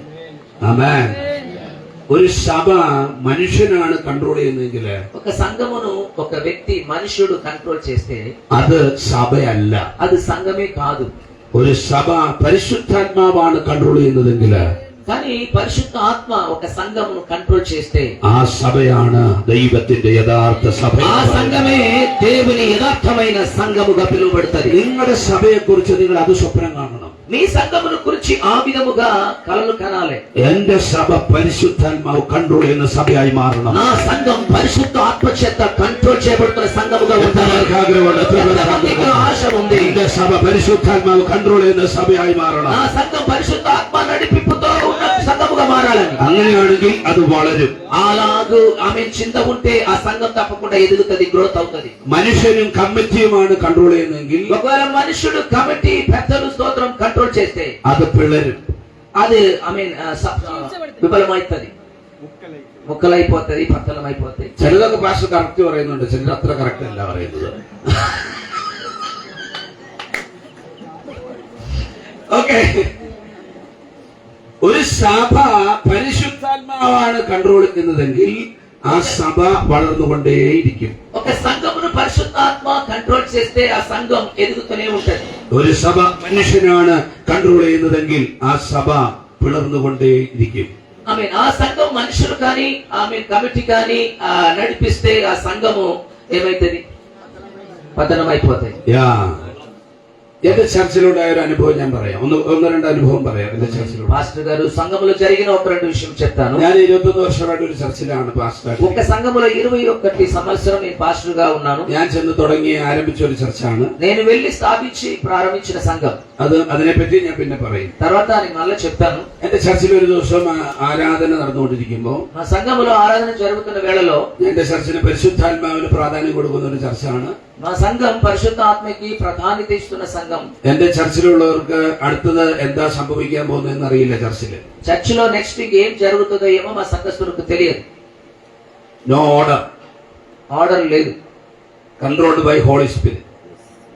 పరిశుద్ధ ఆత్మనే కంట్రోల్ చేస్తాడు. പരിശുദ്ധാത്മാവ് പറയുന്നില്ല സഭ പോയിക്കൊണ്ടിരിക്കുന്നത്. పరిశుద్ధ ఆత్మ కంట్రోల్ అనే సంఘం ముందుకు వెళుతుంది. ചിലപ്പോൾ പാട്ട് പാടി തുടങ്ങിയാല് కొన్నిసారి పాటలు పాడుతూ ప్రారంభం చేస్తున్నప్పుడు അത് ചിലപ്പോ 1 മണിക്കൂർ 1.5 മണിക്കൂർ അതങ്ങനെ പോകും. ఆమేన్. కొన్నిసారి పాటలు ప్రారంభం చేస్తే అది 1 గంట వరకు కొనసాగుతూనే ఉంటదండి. ചിലപ്പോ 2 പാട്ടേ പാടുള്ളൂ മൊത്തം. కొన్నిసారి 2 పాటలే పాడతాం. പക്ഷെ അത് 1.5 hour അത് തന്നെ ഇങ്ങനെ പോയിക്കൊണ്ടിരിക്കും. అది 1.5 గంటలు అలాగే ఆరాధనలో పాటలోనే അത് അന്യഭാഷയിൽ ദൈവത്തെ ആരാധിച്ചുകൊണ്ടിരിക്കും. అన్య భాషలతో దేవుని ఆరాధిస్తూనే ఉంటాం. ചിലപ്പോ 1 പാട്ടേ പാടൂ. కొన్నిసారి 1 పాటే పాడతాము. 15 മിനിറ്റ് വർഷിപ്പ് കാണും. 15 నిమిషాలే ఆరాధన ముగిస్తుంది. അടുത്ത ചിലപ്പോ 2 മണിക്കൂർ പ്രസംഗമായിരിക്കും. అటు తర్వాత 2 గంటలు ప్రసంగం ఉండొచ్చు. അതെന്താണ് സംഭവിക്കാൻ പോകുന്നതെന്ന് എനിക്കോ ചർച്ചിലുള്ളവർക്കോ അറിയില്ല. అంటే పాట అయినా ప్రసంగమైనా నెక్స్ట్ ఏం జరుగుతుంది, నెక్స్ట్ ప్రోగ్రామ్ అని నాకు తెలియదు, విశ్వాసులకు తెలియదు. పరిశుద్ధాత్మ కంట్రోల్లో వెళుతుంది. പലപ്പോഴും ചർച്ചിൽ സ്വോത്ര കാഴ്ച എടുക്കാൻ ഞാൻ മറന്നു പോകാറുണ്ട്.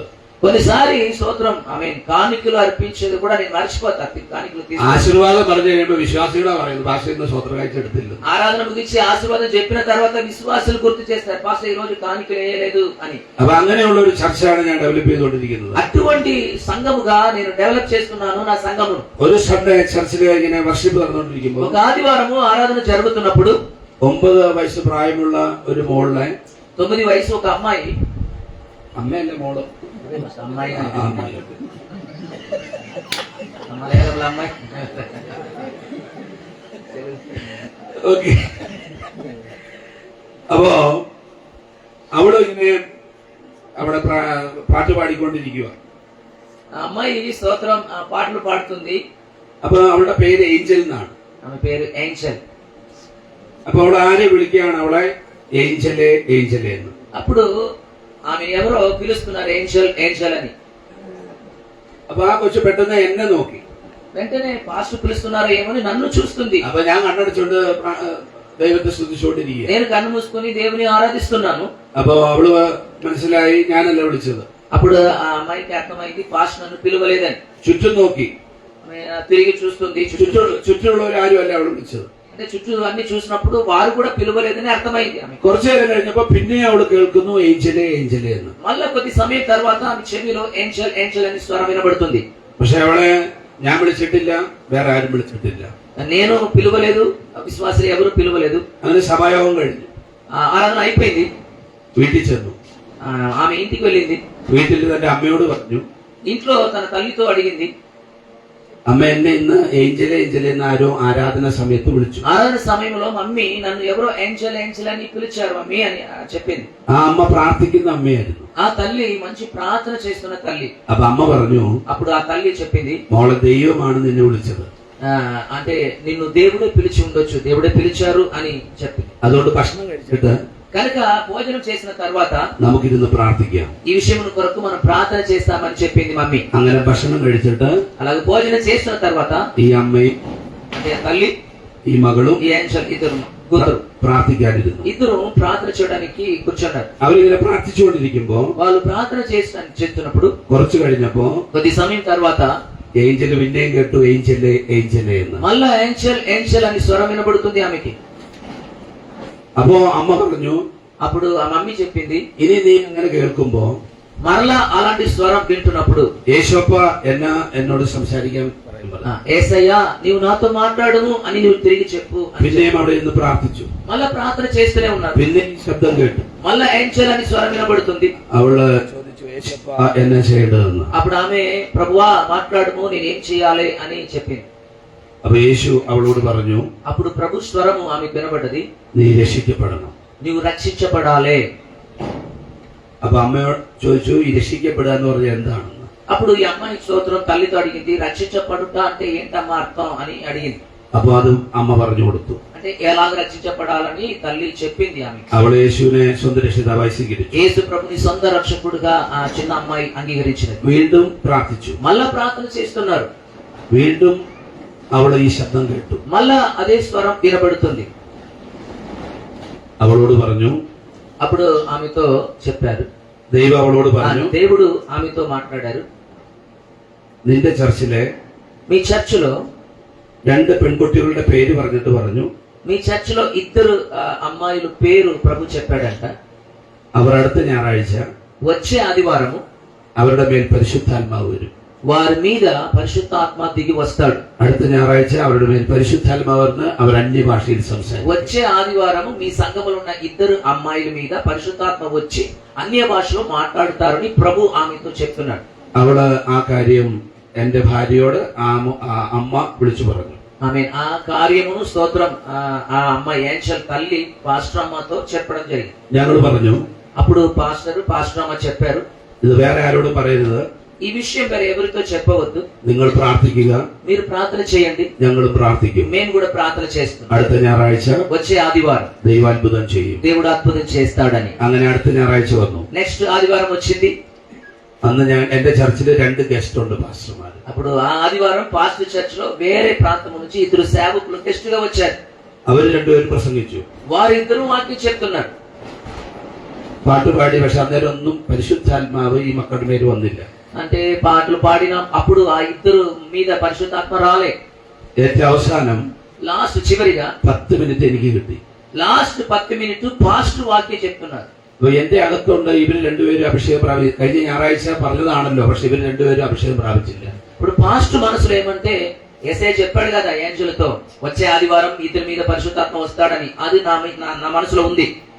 പക്ഷേ അവര് പ്രാപിച്ചിട്ടില്ല. కానీ ఇంతవరకు వారి మీద పరిశుద్ధాత్మ రాలే. ഇനി 10 മിനിറ്റും കൂടി ഉള്ളു സഭായോഗം തീരാൻ. ఇంకా ఆరాధన ముగించడానికి కేవలం 10 నిమిషాలే ఉంది. പക്ഷേ కానీ ഞാൻ എഴുന്നേറ്റ് സാധാരണ സംസാരിക്കുന്ന രീതിയിൽ నేను లేచి సాధారణంగా మాట్లాడే విధంలో ഇങ്ങനെ ഞാൻ സംസാരിച്ചുകൊണ്ടിരിക്കുകയാണ്. ఇలాగ సాధారణంగా మాట్లాడుతున్నాను. ഞാനൊന്നും ഒന്നും എടുക്കുന്നില്ല. నేను స్వరము ఎక్కువగా చేసి మాట్లాడలేదు. വളരെ സാധാരണ രീതിയിൽ സംസാരിച്ചുകൊണ്ടിരിക്കുമ്പോൾ చాలా నెమ్మదిగా నేను మాట్లాడుతున్నాను. എന്റെ ചർച്ചില് మా చర్చిలో നേരത്തെ പരിശുദ്ധാത്മാഭിഷേകം പ്രാപിച്ച అంటే ఇంతకు ముందు పరిశుద్ధాత్మ అభిషేకం పొందిన ഒരു സഹോദരിയുടെ മേലെ ఒక సహోదరి మీద പെട്ടെന്ന് ആത്മാവ് ഇറങ്ങി. వెనువెంటనే పరిశుద్ధాత్మ దిగాడు ఆమె మీద. ആ സഹോദരി അന്യഭാഷ പറയാൻ തുടങ്ങി. ఆ సహోదరి అన్య భాషలతో మాట్లాడుతుంది. ആ സഹോദരി അന്യഭാഷ പറഞ്ഞുകൊണ്ടിരിക്കുമ്പോൾ ఆ సహోదరి అన్య భాషలు మాట్లాడుతున్నప్పుడు തൊട്ടടുത്തിരിക്കുന്ന ആളുടെ മേലെ ഈ ആത്മസാന്നിധ്യം ఈ ഇറങ്ങി. సహోదరి దగ్గర కూర్చొని ఉన్న ఆమె మీద కూడా పరిశుద్ధాత్మ సన్నిధి వచ్చింది. അവര് നേരത്തെ അന്യഭാഷ പറയുന്നതാ. వారు ముందే అన్య భాష మాట్లాడేవారు. അവരും അന്യഭാഷ പറയാൻ തുടങ്ങി. వారు అన్య భాష మాట్లాడుతున్నారు. ഞാനിങ്ങനെ നോക്കുമ്പോ నేను ఇది చూస్తున్నప్పుడు ഇതൊരു തരംഗം പോലെ, ഒരു തിരമാല പോലെ ఒక అలలు ఎలాగ ఇట్లా అప్ అండ్ డౌన్ గా వెళుతుందో ഒരാളുടെ മേൽ നിന്ന് മറ്റാളുടെ മേല് ഇങ്ങനെ പോയിക്കൊണ്ടിരിക്കുകയാണ്. సో ఒకరు అన్య భాష మాట్లాడుతున్నారు, మళ్ళీ ఇంకొకరు అన్య భాష మాట్లాడుతున్నారు, అలాగే అలలాగా అందరూ మాట్లాడుతూనే അത് ఉన్నారు. സഹോദരിമാരുടെ ഭാഗത്ത് നിന്ന് అంటే సహోదరులు పక్కం నుంచి, അത് సഹോദരന്മാരുടെ ഭാഗത്തേക്ക് വന്നു. అక్కడ నుంచి సహోదరులు పక్కం ఈ ఆత్మ అభిషేకం వచ్చేసి പെട്ടെന്ന് എല്ലാവരും ആത്മാവിൽ നിറഞ്ഞു. వెంటనే అందరూ ఆత్మలో എല്ലാവരും അന്യഭാഷ പറയാൻ തുടങ്ങി. అందరూ అన్య భాషలో మాట్లాడుతున్నారు. എല്ലാവരും അന്യഭാഷ പറഞ്ഞുകൊണ്ടിരിക്കുമ്പോ అందరూ అన్య భాష మాట్లాడుతున్న సమయంలో കഴിഞ്ഞ ഞായറാഴ്ച ദൈവം പറഞ്ഞ అలా ఆదివారము ప్రభు చెప్పిన ആ 2 മകളുടെ ഒരാളുടെ മേലെ అంటే 2 అమ్మాయి మీద వస్తారని చెప్పారు కదా, దానిలో ఒక్క అమ్మాయి మీద ആ പരിശുദ്ധാത്മാവ് ഇറങ്ങി. పరిశుద్ధాత్మ కుమ్మరించి ആ പെൺകുട്ടി അന്യഭാഷ പറയാൻ ఆ തുടങ്ങി. అమ్మాయి అన్య భాషలో അവൾ మాట్లాడుతుంది. ദൈവത്തെ ആരാധിക്കാൻ തുടങ്ങി. ఆమె ఆత్మలో ఆరాధిస్తుంది. അവൾ దൈവത്തെ ആരാധിച്ചുകൊണ്ടിരിക്കുമ്പോ ఆమె దేవుని ఆరాధిస్తున్నప్పుడు ആ രണ്ടാമത്തെ പെങ്കൊച്ചില്ലേ, ఆ రెండవ అమ్మాయి చెప్పాడు కదా ప్రభు, അത് ആ കസര അവിടെ അങ്ങനെ ఇరిക്കുകയാണ്. ఆమె అది ఆ చైర్ లో ആ മൂലയ്ക്ക് അങ്ങനെ ఆ ഇരിക്കുകയാണ്. మూలలో అమ్మాయి కూర్చొని ఉన్నది. ആ പെൺകുട്ടിയുടെ മാതാപിതാക്കൾ ഹിന്ദുക്കളാണ്. ఆ అమ్మాయి స్తోత్రం తల్లిదండ్రులు హిందూ. അപ്പൊ അവൾക്ക് ഈ പള്ളിയിൽ ഇഷ്ടമല്ല. చర్చికి రావడం ఇష్టం లేదు వారికి. അവളുടെ ആഗ്രഹം అంటే అమ్మాయి ఇష్టం ఏమంటే 18 వయസ്സാകുമ്പോ 18 వయసు అవుతున్నప్పుడు അവൾക്ക് ഒരു ഹിന്ദു പയ്യനുമായിട്ട് ലവ് അഫെയർ. ఒక హిందూ అబ్బాయితో లవ్ లో పడ్డది.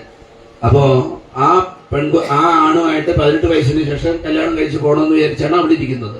ఆమె 18 వయసు అయిపోయినప్పుడు ఆమె ప్రేమించిన అబ్బాయిని పెళ్లి చేసుకుని వెళ్లిపోవాలని కూర్చొని ఉన్నది అమ్మాయి.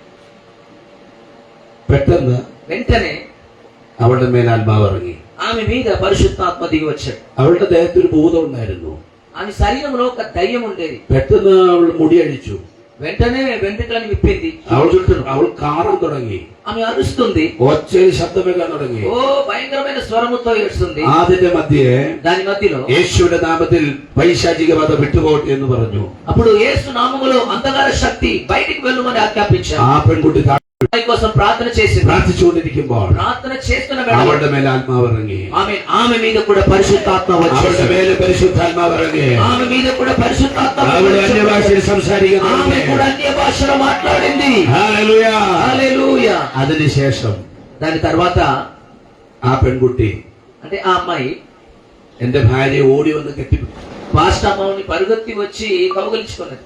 എന്നിട്ട് പറഞ്ഞു, అప్పుడు చెప్పింది, എനിക്ക് അവനെ വേണ്ട, ఆమె నేను ప్రేమించిన ఆ వ్యక్తి నాకు అవసరం లేదు, എനിക്ക് യേശുവിനെ മതി. నాకు యేసు కావాలి అని చెప్పింది. ഹല്ലേലൂയ. പരിശുദ്ധാത്മാവ് സഭയെ കൺട്രോൾ ചെയ്യാൻ തുടങ്ങിയാൽ, పరిశుద్ధాత్మ సంఘమును కంట్రోల్ చేస్తే, പരിശുദ്ധാത്മാവ് സഭയെ കൺട്രോൾ ചെയ്യാൻ തുടങ്ങിയാൽ, సంఘమును పరిశుద్ధాత్మ కంట్రోల్ చేస్తే ഉപദേശിക്കേണ്ട ആവശ്യമില്ല. నీవు ఉపదేశించడం అవసరం లేదు. പരിശുദ്ധാത്മാവ് കാര്യങ്ങൾ ചെയ്യാൻ തുടങ്ങും. పరిశుద్ధాత్మనే కార్యములు నెరవేరుస్తాడు. നിങ്ങളുടെ സഭയ്ക്ക് കൺട്രോൾ പരിശുദ്ധാത്മാവിനോട്. నీ సంఘమును పరిశుద్ధాత్మ പരിശുദ്ധാത്മാവ് കാര്യങ്ങൾ take care ചെയ്യോ. పరిశుద్ధాత్మ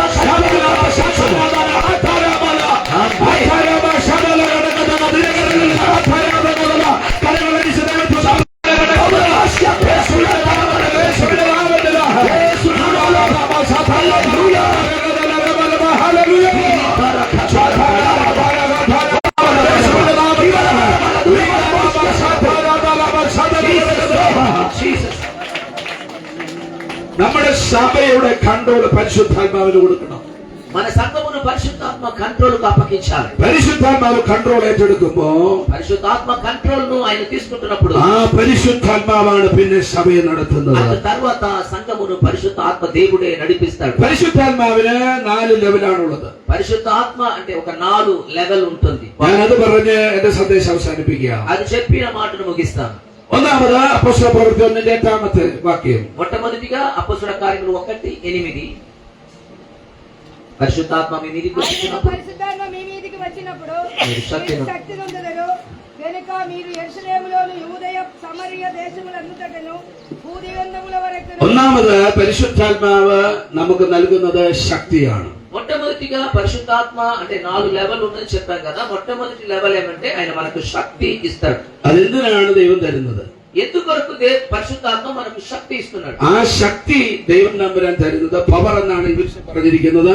ആ പവർ ദൈവം നൽകുന്നത് സുവിശേഷം പങ്കുവെക്കാൻ വേണ്ടിയിട്ടാണ്. ఇంగ్లీష్ లో పవర్ అని పదము వాడబడినది ఎందుకంటే మనం సువార్త ప్రకటించడానికి ఆ శక్తి దేవుడు ఇస్తాడు.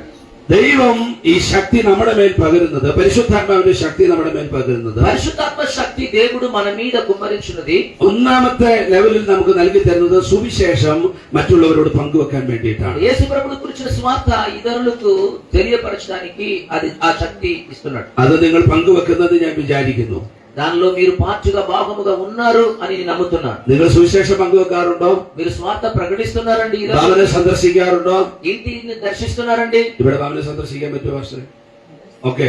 നിങ്ങൾ വീടുകളിൽ പോയി സുവിശേഷം പങ്കുവെക്കാറുണ്ടോ? ప్రతి ఇంటికి వెళ్లి సోదర సువార్తను ప్రకటిస్తున్నారా? ദൈവം ഇവിടെ വെച്ച് നിങ്ങളെ ശക്തി നൽകുന്നത് വേറൊന്നിനും വേണ്ടിയിട്ടല്ല, നിങ്ങൾ ഇവിടുന്ന് പോയതിനു ശേഷം നിങ്ങൾ ഭവനങ്ങളിലേക്ക് കടന്നു ചെല്ലണം. ఈ మీటింగ్ లో దేవుడు మీకు శక్తి అనుగ్రహించినది ఎందుకొరకంటే మీరు వెళ్ళిన తర్వాత ప్రతి ఇంటికి వెళ్లి స్వార్థను ప్రకటించడానికే.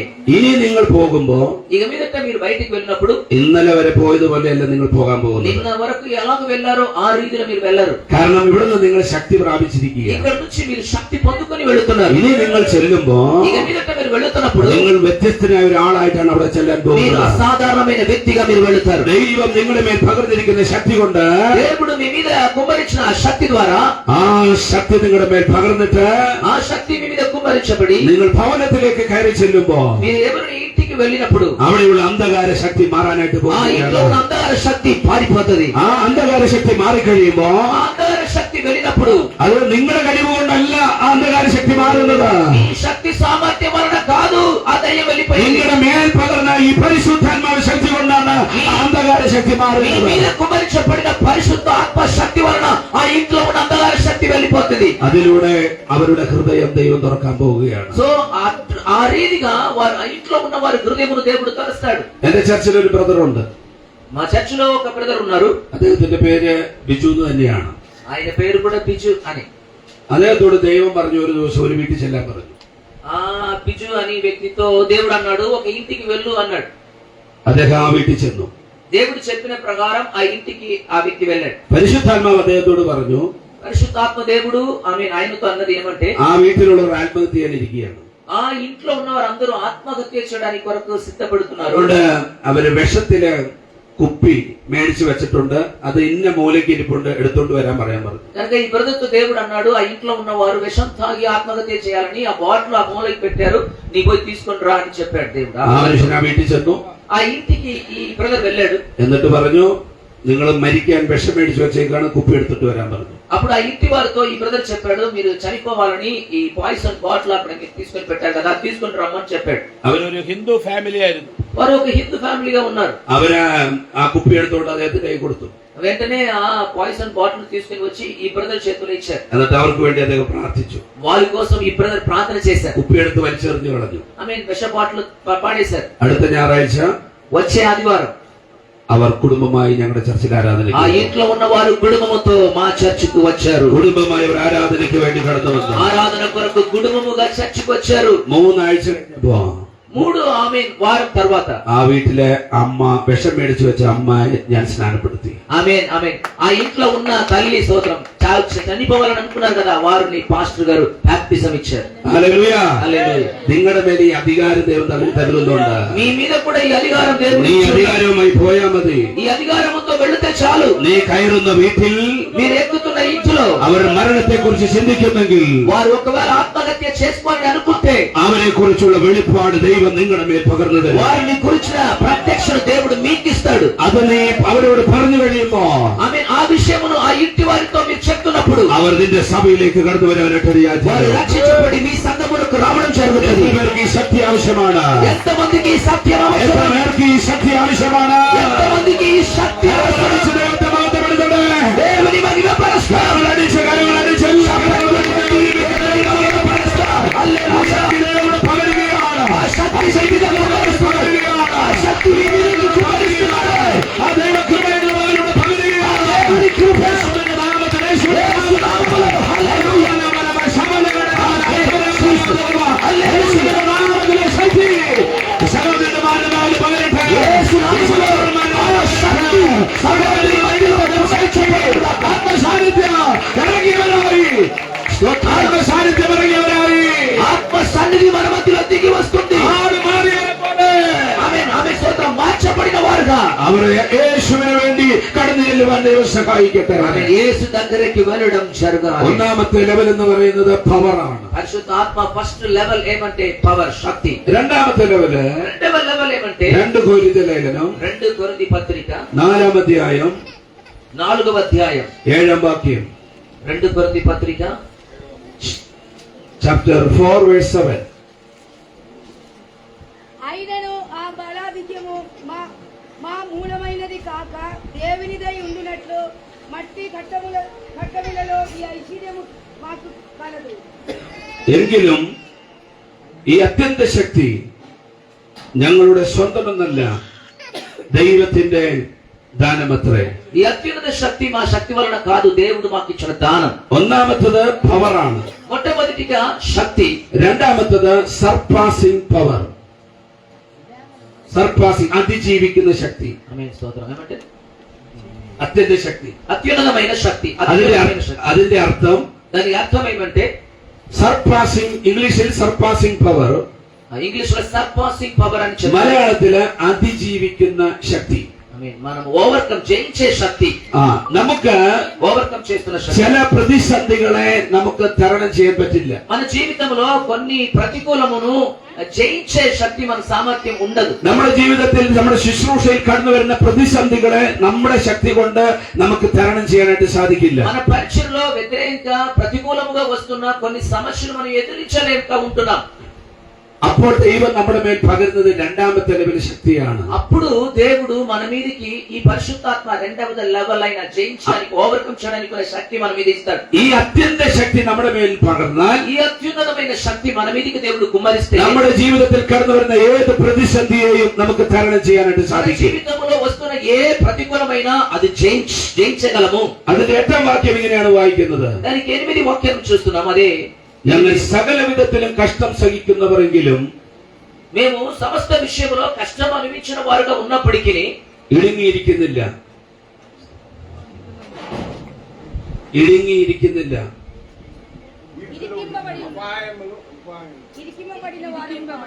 ఇరికింపబడిన వారము కాము. ഞങ്ങൾ സകല വിധത്തിലും കഷ്ടം സഹിക്കുന്നവരെങ്കിലും మేము సమస్త విధములో కష్టం అనుభవించినప్పటికీ ഇടുങ്ങിയിരിക്കുന്നില്ല. ఇరికింపబడిన వారము కాము. ബുദ്ധിമുട്ടുന്നവരെങ്കിലും అపాయములో ఉన్నప్పుడు നിരാശപ്പെടുന്നില്ല. ఆమేన్, మేము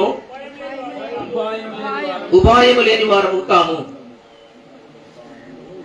ഉപദ്രവം അനുഭവിക്കുന്നവരെങ്കിലും అంటే తరుమబడుచున్న వారమైనా ഉപേക്ഷിക്കപ്പെടുന്നില്ല. దిక్కులేని వారము కాము. വീണു കിടക്കുന്നവരെങ്കിലും పడద్రోయబడిన వారమైనా നശിച്ചു പോകുന്നില്ല. మేము నశించు వారము కాము. നമ്മുടെ ജീവിതത്തില് మన జీవితంలో ప్రియులారా, ഇങ്ങനെയുള്ള പ്രതിസന്ധികൾ കടന്നു വരുമ്പോ ఇటువంటి ప్రతికూలము వస్తున్నప్పుడు നമ്മൾ നിരാശപ്പെടാൻ സാധ്യതയുണ്ട്. మనం నిరాశ చెందడానికి వీలవుతుంది. സുവിശേഷ വേലയിൽ കഷ്ടതകൾ കടന്നു വരുമ്പോ, స్వార్థ పనిలో మనకు కష్టాలు వస్తున్నప్పుడు, സാമ്പത്തിക ബുദ്ധിമുട്ടുകൾ കടന്നു വരുമ്പോൾ, ఆర్థిక ఇబ్బందులు వస్తున్నప్పుడు, രോഗങ്ങൾ കടന്നു വരുമ്പോ, రోగము వస్తున్నప్పుడు, പട്ടിണി കടന്നു വരുമ്പോ, ఆకలి కరువులు ఉన్నప్పుడు, ഒരു രീതിയിലും നമുക്ക് പിടിച്ചു നിൽക്കാൻ പറ്റാത്ത ചില സാഹചര്യങ്ങൾ കടന്നു വരുമ്പോ, అంటే నిలబడకుండా కదిలించే ఒక పరిస్థితి మన జీవితంలో వస్తున్నప్పుడు നമ്മൾ പലപ്പോഴും നിരാശപ്പെട്ടു പോകാൻ സാധ്യതയുണ്ട്. చాలాసారి మనము నిరాశ చెందుతాం. പക്ഷേ కానీ അതിന്റെ മധ്യേ దాని మధ్యలో നമ്മെ കരം പിടിച്ചു നടത്തുന്നത്, మమ్మల్ని చేయి పట్టుకొని ధైర్యపరచి నడిపించి നമ്മളെ മുമ്പോട്ട് കൊണ്ടുപോകുന്നത് మమ్మల్ని ముందుకు నడిపించేది ഈ ദൈവത്തിന്റെ അത്യന്ത ఈ ശക്തിയാണ്. దేవుని అత్యున్నతమైన ഈ శక్తి. അത്യന്ത ശക്തി നമ്മുടെ മേലുണ്ടെങ്കിൽ ఈ అత్యున్నతమైన శక్తి మన మీద ఉండిన നിരാശകൾക്ക് അപ്പുറത്തേക്ക് നമുക്ക് യാത്ര ചെയ്യാനായിട്ട് സാധിക്കും. నిరాశను మించి మనం యాత్ర చేయడానికి అది നമ്മെ అవకాశం. ആർക്കും തടഞ്ഞു നിർത്താൻ പറ്റില്ല. మమ్మల్ని ఎవరు ఆపలేరండి. അതിനാണ് ദൈവം രണ്ടാമത്തെ ലെവല് നമുക്ക് നൽകി തരുന്നത്. అందుకొరకే దేవుడు ఈ రెండవ లెవెల్ ഈ അത്യന്ത ശക്തി നമ്മുടെ മേലുണ്ടെങ്കിൽ ఈ అత్యున్నతమైన శక్తి మన మీద ఉంది. ഏത് പ്രതികൂലം വന്നാലും ఏ ప్రతికూలం వస్తే പ്രതികൂലം കൊണ്ട് നാം പുറകോട്ട് പോകില്ല. ఆ ప్రతికూలమును చూసి మనం వెనుక ആ వెళ్ళము. പ്രതികൂലത്തെ അതിജീവിച്ചുകൊണ്ട്, അതിനെ സർപ്പാസ് ചെയ്തുകൊണ്ട്, അതിനെ അതിജീവിച്ച് മുന്നോട്ട് ఆ ప్రతికూలమును జయించి మనం ముందుకు సాగిపోతున్నాము. ഹല്ലേലൂയ. హల్లెలూయా. തേർഡ് ലെവൽ, మూడవ లెవెల్ ఏంటే എഫേസ്യ ലേഖനം 1:19 വാക്യം. ఎఫెసీ పత్రిక 1వ అధ్యాయం 19 వాక్యం. 19వ వచనం.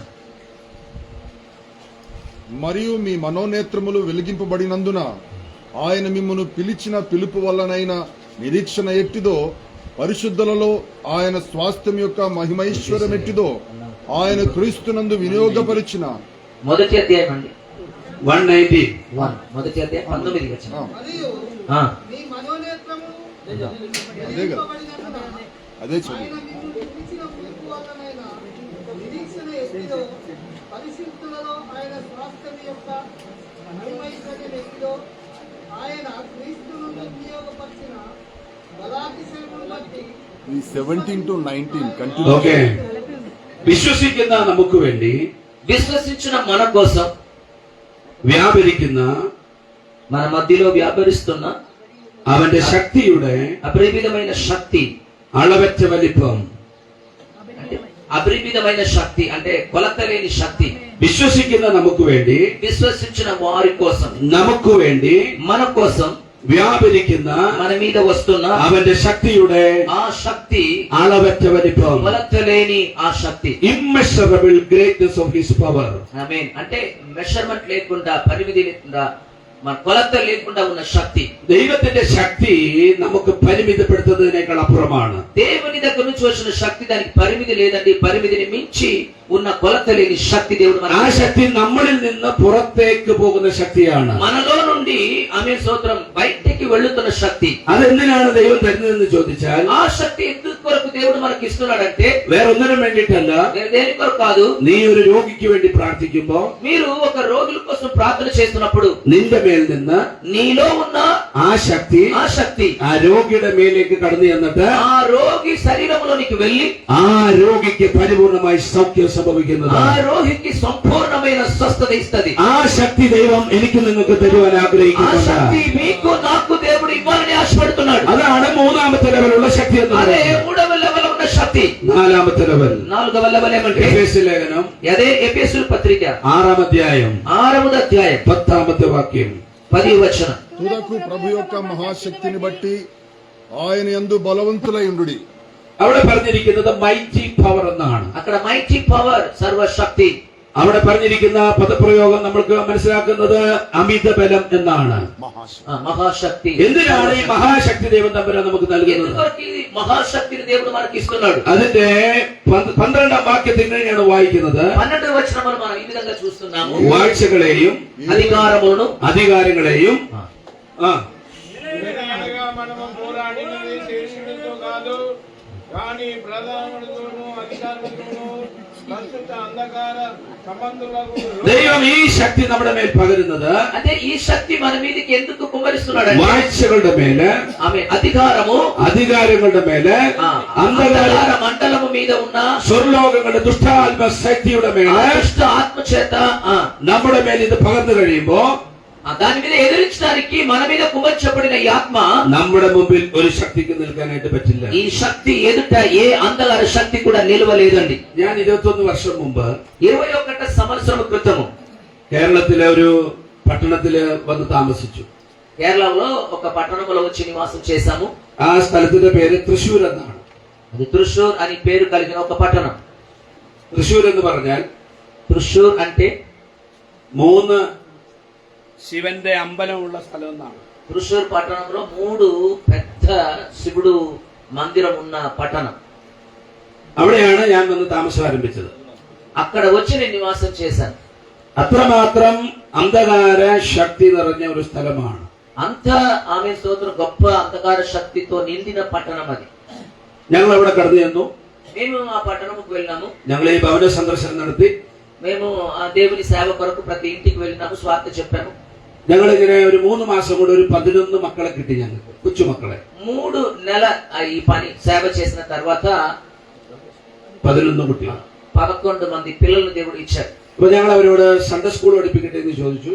సో 11 మంది పిల్లలు దొరికారు కాబట్టి వారికి సండే స్కూల్ నేర్పిస్తాము అని చెప్పారు. അങ്ങനെ സൺഡേ സ്കൂൾ പഠിക്കാൻ അവർ താല്പര്യപ്പെട്ടു. సో సండే స్కూల్ కు వస్తాము అని వాళ్ళు కూడా ఓకే అన్నారు. അവരെ പഠിപ്പിക്കാൻ ഞങ്ങൾ ആഗ്രഹിച്ചു. సో చర్చిలో ఆ 11 మంది పిల్లలకి దేవుని వాక్యం బోధించారు. ഞങ്ങൾ അവരെ പഠിപ്പിക്കാൻ പോകുന്നതിന് ഒരു 4:30 മണിക്കാണ് പോകേണ്ടത്. వారిని అంటే సండే స్కూల్ నేర్పించడానికి 4 గంటలకు అట్లా వెళ్ళాలి. പക്ഷെ 4:30 ഞങ്ങൾ പോകുന്നതിന് തയ്യാറാകുന്നതിന് തൊട്ടു മുമ്പ് ഞങ്ങളുടെ ഇളയ മകന് അന്ന് 6 മാസം പ്രായം. 6 മാസം అంటే 4:30కి వెళ్ళాలి, 4:30కి వెళ్ళాలి. అంతకు ముందు పాస్టర్ కి స్తోత్రం ఒక చిన్న కుమారుడు ఉన్నాడు. അവന് 6 മാസം പ്രായം. 6 నెలనే ఒక బాబు. പെട്ടെന്ന് അവന്റെ ശരീരത്തില് ചൂട് കയറിക്കൊണ്ടു. వెంటనే శరీరం అంతా కూడా చాలా వేడి వచ్చేసింది. ఆ బాబు ആ ചൂട് വർദ്ധിക്കാൻ തുടങ്ങി. ఎక్కువగా వేడి అయింది శరీరంలో. പനി വർദ്ധിച്ചപ്പോ జ్వరం పెరుగుతుంది శరీరంలో. ഞങ്ങൾക്ക് മനസ്സിലായി ഞങ്ങൾക്ക് സൺഡേ സ്കൂൾ പഠിപ്പിക്കാൻ പോകാൻ പറ്റില്ലെന്ന്. మాకు అర్థమైంది సండే స్కూల్ నేర్పించడానికి 4:30కు వెళ్ళాలి, కానీ మా బాబుకి ఇది పరిస్థితి ఉంది, వెళ్ళలేని పరిస్థితి. പക്ഷെ ഞങ്ങളുടെ അമ്മയുടെ കയ്യിൽ കുഞ്ഞിനെ കൊടുത്തിട്ട് కనుక పాస్టర్ తల్లితో మా బాబుని అప్పగించి അമ്മയോട് പറഞ്ഞു ഇതിന്റെ ചൂട് കൂടുതലാവണേ അമ്മ ഹോസ്പിറ്റലിൽ കൊണ്ടുപോകുക, కనుక ఇంకా ఎక్కువ జ్వరం పెరిగితే హాస్పిటల్ తీసుకొని వెళ్ళండి అని చెప్పి ഞങ്ങൾ സൺഡേ സ്കൂൾ പഠിപ്പിക്കാൻ പോവുകയാണ്. పాస్టర్ గారు స్తోత్రం వారు సండే స్కూల్ నేర్పించడానికి అక్కడికి ഞങ്ങൾ వెళ్ళారు. സൺഡേ സ്കൂൾ പഠിപ്പിക്കാൻ പോയി. వెళ్ళాం, సండే స్కూల్ నేర్పించడానికి 1 వెళ్ళాం. മണിക്കൂർ പഠിപ്പിച്ചു. 1 గంట పిల్లలకు నేర్పించాం. പെട്ടെന്ന് ഓടി തിരിച്ച് വീട്ടിൽ വന്നു. వెంటనే బాబు ఈ పరిస్థితులు ఉన్నాడు కదా, త్వరగా ఇంటికి వచ్చేసాము. അമ്മ വീട്ടിൽ തന്നെയുണ്ട്. తల్లి మమ్మీ అక్కడనే ఇంట్లోనే ఉన్నారు. ഞങ്ങൾ ചെന്ന് നോക്കുമ്പോൾ ഞങ്ങളുടെ മോന് പനിയില്ല. మేము వచ్చినప్పుడు బాబుకి స్తోత్రం అసలు ఆ హీటే లేదు, జ్వరం అంతా పోయిందండి, మామూలుగా ఉన్నాడు. അമ്മയോട് ചോദിച്ചു మమ్మీతో అడిగినాము എപ്പോഴാണ് ഈ ചൂട് മാറിയത്.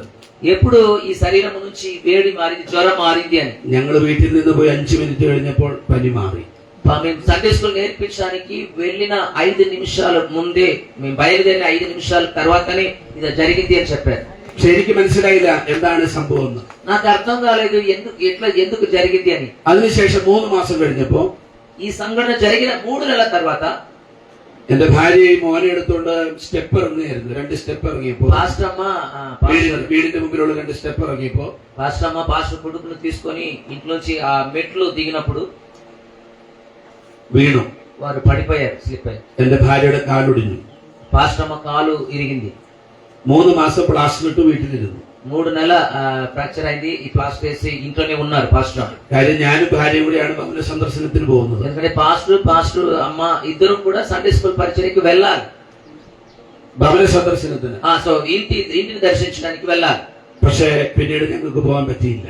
అంటే ఇది జరిగినప్పుడు మేము వెళ్ళలేం. అప్పుడు 3 മാസം കഴിഞ്ഞു. 3 నెలల తర్వాత പ്ലാസ്റ്റർ വെട്ടി. ఈ ప్లాస్టర్ అంతా కూడా తీసేసాం. അത് കഴിഞ്ഞ് 1 മാസം കഴിഞ്ഞപ്പോ 1 నెల తర్వాత എന്റെ മദറിലോ ബാത്റൂമിൽ വീണു. పాస్టర్ అత్తగారు బాత్రూమ్ లో పడిపోయారు. കൈ ഒടിഞ്ഞു. చేయి ఫ్రాక్చర్ అయింది. കമ്പി ഇട്ടു. వారు రాడ్ వేశారు. അപ്പോഴും അമ്മയുടെ കയ്യിൽ ഏകദേശം 3 മാസം ഈ കമ്പി రాడ్ వేశారు, అంటే 3 నెలల రాడ్ వేశారు పాస్టర్. അപ്പോഴും ഞങ്ങൾക്ക് ഭവന സന്ദർശനത്തിന് പോകാൻ പറ്റത്തില്ല. ఆ పరిస్థితులు కూడా ఇంటికి వెళ్లి స్వార్థ చెప్పే దానికి వెళ్ళలేని పరిస్థితి అయిపోయింది. അമ്മയുടെ പ്ലാസ്റ്റർ വെട്ടി. మళ్ళా అత్తగారు స్తోత్రం అది ప్లాస్టర్ అన్ని తీసేశారు. വീട്ടില് പാല് കാച്ചി വെച്ചേക്കുമായിരുന്നു. ఇంట్లో పాలు వేడి చేసి ఆ స్టవ్ లో ఉంచారు. മൂത്ത മോള് పెద్ద కూతురు ഓടിച്ചെന്ന് పరిగెత్తి వెళ్లి ആ പാത്രത്തിൽ പിടിച്ചു. ఆ పాలు వేడి చేసిన పాత్రను పట్టుకున్నది. ആ തിളച്ച പാല് മുഴുവൻ അവളുടെ ശരീരത്തിലുണ്ട്. ఆ వేడి చేసిన పాలు మొత్తం ఆమె మీద పడ్డది. പുള്ളി శరీరం అంతా కూడా ఇంకో పాలు పడి వేడి అయింది, కాలిపోయింది, శరీరం అంతా కాలింది. അവിടെ കിടന്ന് ഞങ്ങൾ കരഞ്ഞു. మేము ఏడ్చినాం ఈ పరిస్థితిని చూసి. അടുത്തൊരു മുസ്ലിമാണ് താമസിക്കുന്നത്. పక్క ఇంట్లో ఒక ముస్లిం వాళ్ళు ఉంటున్నారు. അദ്ദേഹം ഓടി വന്നു. వాళ్ళు పరిగెత్తి వచ్చారు. വണ്ടിയിൽ കയറ്റി వారు బండిలోకి ഹോസ്പിറ്റലിൽ കൊണ്ടുപോയി. హాస్పిటల్ తీసుకొని వెళ్ళినాం. അത് കഴിഞ്ഞു. అది అయిపోయింది. ഞാൻ ബൈക്ക് ഓടിച്ചുകൊണ്ട് പോവുകയാണ്. పాస్టర్ గారి పరిచర్య కొరకు బైక్ నడిపిస్తున్నారు. എനിക്ക് എന്റെ വണ്ടി ആക്സിഡന്റ് ആയിട്ടില്ല.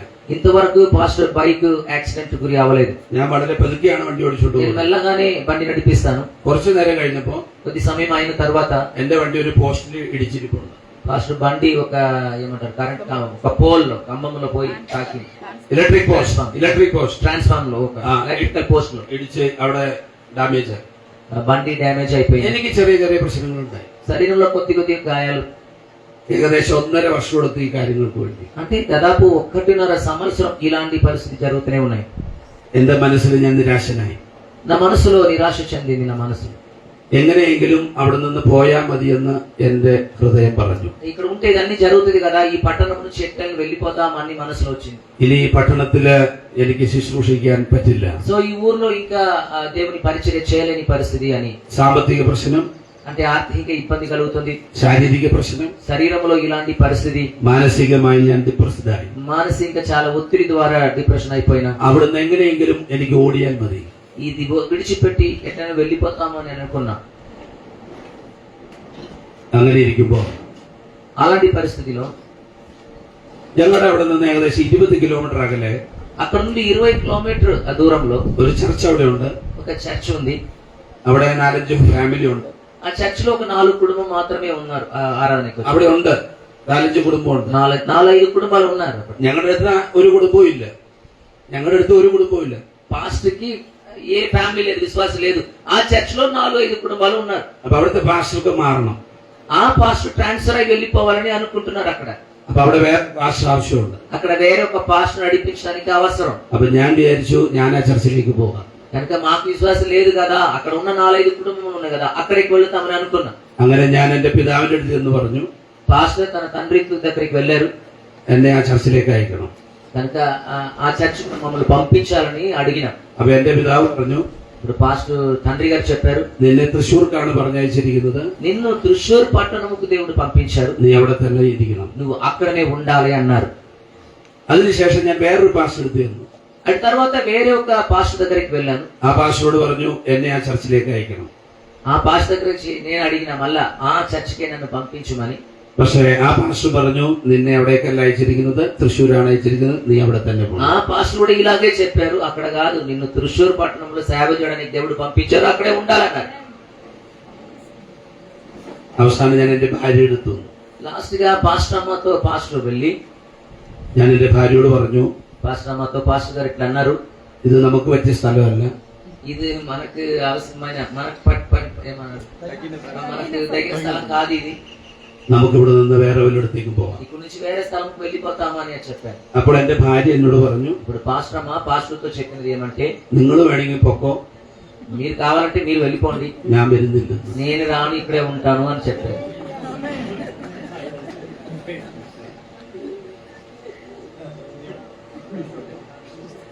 പിന്നെ ഞാൻ పాస్టర్ గారు ఎక్కడికి వెళ్ళాలి, పాస్టర్ అమ్మ లేకుండా? ഭാഷമയില്ലാതെ ഞാൻ വേറെ അമ്മേനെ കൊണ്ടുപോകാൻ പറ്റുമോ? పాస్టర్ అమ్మ లేకుండా వేరే అమ్మను వేరే ఎక్కడ తీసుకెళ్ళిపోవాలి నేను?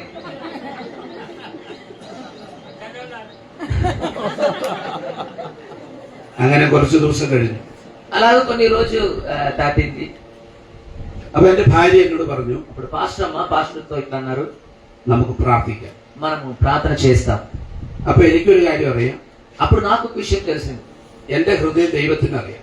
నా మనస్సు నా హృదయం దేవునికి తెలుసు. അപ്പൊ ഞാൻ എന്റെ ഭാര്യയും കൂടെ പ്രാർത്ഥിക്കുമ്പോ పాస్టర్ అమ్మ ఇద్దరు కలిసి ప్రార్థన చేసినప్పుడు ദൈവം ഭാര്യയോട് പറയും, దేవుడు పాస్టర్ అమ్మతో అన్నాడు, ഈ മനുഷ്യൻ പറയുന്ന പോലെ അദ്ദേഹത്തിനോട് പൊക്കോളാൻ. అంటే పాస్టర్ ఏలాగూ చెప్తున్నారో అలాగే వెళ్ళుము. അപ്പൊ അതുകൊണ്ട് പ്രാർത്ഥിക്കാൻ ഞാനിരുന്നു. అట్లా దేవుడు అంటారు అని ప్రైజ్ లార్డ్. వారు ప్రార్థన చేస్తున్నారు ఇద్దరు, അതുകൊണ്ട് ഞങ്ങൾ ഒരുമിച്ചിരുന്ന് പ്രാർത്ഥിച്ചു. కనుక వారు ఇద్దరు ప్రార్థన చేస్తున్నారు. അങ്ങനെ കുറച്ചു നേരം പ്രാർത്ഥിച്ചു. కొద్ది సమయం ప్రార్థన చేశాము. എനിക്ക് പ്രാർത്ഥിക്കാനുള്ള മൂടില്ല, ప్రార్థన చేసే మూడు నాకు ఇలా మనసు లేదు, മനസ്സ് ഭയങ്കരമായ വേദന. మనసులో అంత వేదన. എന്റെ ഭാര്യ പ്രാർത്ഥിക്കാൻ തുടങ്ങി. పాస్టర్ అమ్మ ప్రార్థన మొదలు పెట్టారు. ഞാൻ കരങ്ങളൊക്കെ ഒന്ന് അടിച്ചു കൊടുത്തു, నేను చప్పట్లు కొట్టాను, സ്തോത്രം പറഞ്ഞു കൊടുത്തു, స్తోత్రం చెప్పాను, പാട്ട് പാടി കൊടുത്തു. పాటలు పాడి ఆ పాటలు కూడా సహాయం చేశాను, పాటలు పాడి సహాయం చేస్తున్నాను. എനിക്ക് ആഗ്രഹമില്ല, నాకు ఇష్టం లేదు అసలు. എന്നാലും അവൾക്ക് വേണ്ടി ഞാൻ കൈയടിക്കുന്നു. అంటే పాస్టర్ అమ్మ కోసం పాటలు పాడుతున్నారు, స్తోత్రం చెప్తున్నారు, పాటలు పాడుతున్నారు. അവൾക്ക് വേണ്ടി പാട്ട് പാടുന്നു. ఆమె కోసం నేను పాటలు పాడుతున్నా. അവള് കുറച്ചു നേരം കഴിഞ്ഞപ്പോ కొద్ది సమయం తర్వాత എന്റെ ഭാര്യ ആത്മാവിലായി, పాస్టర్ అమ్మ ఆత్మవశుడయ్యింది, അന്യഭാഷ പറയാൻ തുടങ്ങി. అన్య భాషలు మాట్లాడింది. കുറച്ചു നേരം കഴിഞ്ഞപ്പോൾ അവൾ ആത്മാവിൽ നിറഞ്ഞ് ദൈവത്തെ സ്തുതിക്കാൻ തുടങ്ങി. ఆత్మలో దేవుని స్తుతిస్తుంది, അവിടെ ആത്മസാന്നിധ്യം ഇറങ്ങി വന്നു. దేవుని సన్నిధికి వచ్చింది. ഒരു അരമണിക്കൂർ അവള് ഞാൻ അങ്ങനെ ആത്മാവിൽ ఒక ആരാധിച്ചു. అరగంట ఆత్మలో గట్టిగా ఆరాధన చేస్తుంది, స్తుతిస్తుంది. എനിക്ക് ഒരു ഇൻട്രസ്റ്റും ഇല്ല. నాకు ఏ ఇంట్రెస్ట్ లేదు. ഞാൻ അവൾക്ക് വേണ്ടി കൈയടിക്കുന്നു, ఆమె కోసం చప్పట్లు కొడుతున్నా, അവൾക്ക് വേണ്ടി പാടുന്നു, ఆమె కోసం పాడుతున్నా, അവൾക്ക് വേണ്ടി ഹല്ലേലൂയ പറയുന്നു. ఆమె కోసం నేను హల్లెలూయా చెప్తున్నా. അവൾ విചാരിച്ചു ఆమె అనుకున్నది ഞാൻ ദൈവത്തിന് വേണ്ടി ఆ ചെയ്തുകൊണ്ടിരിക്കുന്നു. దేవుని కోసం ఈయన పాడుతున్నాడు, చప్పట్లు എങ്ങനെയായാലും కొడుతున్నాడు. എന്റെ ഭാര്യ ആത്മാവിലായി. ఆమె ఎనివే పాస్టర్ అమ్మ మంచిగా ఆత్మలో ఆరాధిస్తుంది, അവൾ ദൈവത്തെ സ്തുതിക്കാൻ തുടങ്ങി. దేవుని స్తుతిస్తుంది, അവൾ അന്യഭാഷ പറഞ്ഞു అన్య భాష మాట్లాడుతుంది. അരമണിക്കൂർ കഴിഞ്ഞു. అరగంట తర్వాత പെട്ടെന്ന് వెంటనే അവൾ അന്യഭാഷ നിർത്തിയിട്ട് అన్య భాషలు ఆపివేసి യേശുവിന്റെ നാമത്തില് యేసు నామములో പാപിശാചൻ, పోదయమా అని కత్తించింది.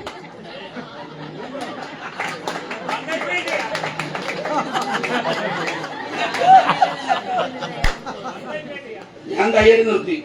నేను చప్పట్లు కొట్టడం ఆపేశాను. ഇവിടെ എന്നെ ശാസിക്കാറായി. పాస్టర్ అమ్మ నన్ను గద్దిస్తుంది.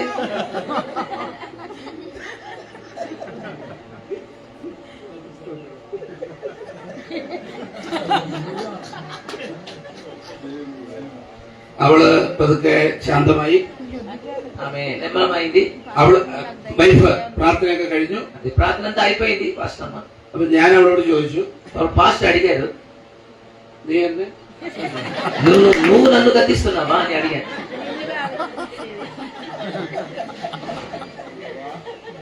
അപ്പൊ അവൾ എന്നോട് 1 മിനിറ്റ് എന്ന് പറഞ്ഞു.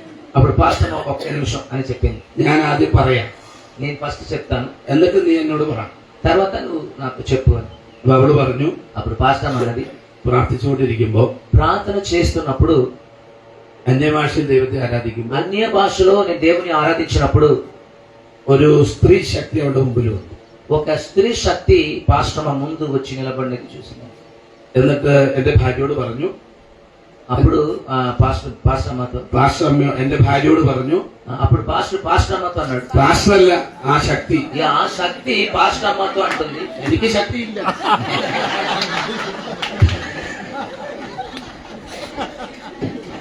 ఆ వచ్చిన శక్తి పాస్టర్ అమ్మతో అన్నది, ദിസ് ഈസ് മൈ ടെറിട്ടറി, ఇది నా సరిహద్దులు, നിങ്ങൾ ഇവിടെ വാഴാൻ ഞാൻ സമ്മതിക്കില്ല, మీరు ఇక్కడ ఉండడానికి నేను ఒప్పుకోను అని ఆ స్త్రీ సాక్షి చెప్పింది. ഇവിടുന്ന് വിട്ടുപൊക്കൊള്ളുക, ఈ పట్టణం వదిలిపెట్టి వెళ్ళాలి, ഇല്ലെങ്കിൽ ഇനിയും നീ വില കൊടുക്കേണ്ടി വരും. ఒకవేళ నా మాట వినలేకపోతే ఇంకా నీవు క్రయం ఇవ్వాలి. ഇത് ആ സ്ത്രീ శక్തി പറഞ്ഞപ്പോ ఇది ఆ శక్తి చెప్పినప్పుడు, ఆ స్త్రీ శక్తి చెప్పినప్పుడు എന്റെ ഭാര്യ పాస్టర్ అమ్మ യേശുവിന്റെ നാമത്തിൽ പോപിശാചം యేసునామములో పోదయమా అని చెప్పింది. എന്നെ അല്ല പറഞ്ഞു, నన్ను కాదండి, ഹലോ, ആ ശക്തിയാണ് പറഞ്ഞത്. ఆ శక్తిని గద్దించింది. ഉടനെ അവളുടെ മുമ്പിൽ നിന്ന് അത് മാറിപ്പോയി. వెంటనే పాస్టర్ అమ్మ ముందు ఆ స్త్రీ శక్తి వెళ్ళిపోయింది. കഴിഞ്ഞ 21 വർഷമായിട്ട് కదా 21 సంవత్సరం నుండి അതേ പട്ടണത്തിൽ అదే పట్టణంలో അതേ സ്ഥലത്ത് అదే స్థలములో എവിടുന്ന് ഓടിപ്പോകണമെന്ന് പറഞ്ഞു, ఎక్కడ నుండి పారిపోతామని అనుకున్నామో, എവിടെ നിന്ന് നീ ഓടിപ്പോകണമെന്ന് പറഞ്ഞു, ఎక్కడ నుండి నీ వెళ్ళిపోవాలని చెప్పింది, അതേ സ്ഥലത്ത് అదే స్థలములో ഞങ്ങൾ ദൈവത്തെ ആരാധിക്കുന്നു. మేము దేవుని ఆరాధిస్తున్నాము. ഞങ്ങൾക്ക് ദൈവം സ്വന്തമായി സ്ഥലം തന്നു. దేవుడు సొంతముగా స్థలం ఇచ్చాడు. അവിടെ ഞങ്ങൾ ദൈവത്തെ ആരാധിക്കാൻ സ്ഥലം കെട്ടി. అక్కడ దేవుని ఆరాధించడానికి స్థలం ఇచ్చాడు దేవుడు. അവിടെയാണ് ഞങ്ങൾ ഇന്ന് ദൈവത്തെ ആരാധിക്കുന്നത്. ఈ రోజు కూడా అదే స్థలములో మేము ఆరాధిస్తున్నాం. അതിനുള്ള ശക്തി ദൈവം നമ്മുടെ മേൽ പകർന്നിട്ടുണ്ട്. దానికి కావలసిన శక్తి మన మీద దేవుడు కుమ్మరించి ఉన్నాడు. എത്ര പേർ വിശ്വസിക്കുന്നു? ఎంతమంది నమ్ముతున్నారు? ആ ശക്തി ഇന്ന് പകൽ ఈ పగల్కాలం ഇതിന്റെ മധ്യേ మన మధ్యలో വ്യാപരിക്കാൻ പോകുകയാണ്. ఆమె సంచరించుచున్నది. എഴുന്നേറ്റ് നിന്ന് ദൈവത്തെ ഒന്ന് అందరూ മഹത്വപ്പെടുത്തിയാട്ടെ. లేచి నిలబడి దేవుని స్తుతించుచున్నారు. എഴുന്നേറ്റ് നിന്ന് ദൈവത്തെ ഒന്ന് മഹത്വപ്പെടുത്തിയാട്ടെ. అందరూ ఆమె లేచి నిలబడి దేవుని ഇന്ന് మహిమపరుస్తారు. ആ ശക്തി ദൈവം നിങ്ങളുടെ മേൽ പകരാനായിട്ട് ఆ പോകുകയാണ്. అత్యున్నతమైన శక్తి మరి ఒక్కసారి మీ మీదకి దేవుడు కుమరించబోతున్నాడు. എത്ര പേർക്ക് ആഗ്രഹമുണ്ട്? ఎంతమందికి ఆశ ఉంది? എത്ര പേർക്ക് താല്പര്യമുണ്ട്? ఎంతమందికి ఇష్టం ఉంది? കാര്യങ്ങൾ അടിച്ചൊന്ന് ദൈവത്തെ చప్పట్లు മഹത്വപ്പെടുത്തുക. కొట్టి ఉత్సాహంతో దేవుని ആ మహిమపరుస్తారు. ശക്തി എന്റെ മേൽ പകരണമെന്ന്, ప్రభువా, అత్యున్నతమైన శక్తి నా మీద ആ ശക്തി కుమ్మరించాలి. ഞങ്ങളുടെ മേൽ പകരണമെന്ന്, ఆ శక్తి మా మీద ഞങ്ങൾ కుమ్మరించాలి. ഓരോരുത്തരുടെ മേൽ പകരണമെന്ന് ఈ పగల్కాలం కుమ్మరించాలయ్యా. ദൈവത്തോട് പ്രാർത്ഥിച്ചാട്ടെ. దేవునితో ప్రార్థన చేయండి. ദൈവത്തോട് പ്രാർത്ഥിച്ചാട്ടെ. దేవునితో ప్రార్థన చేయండి.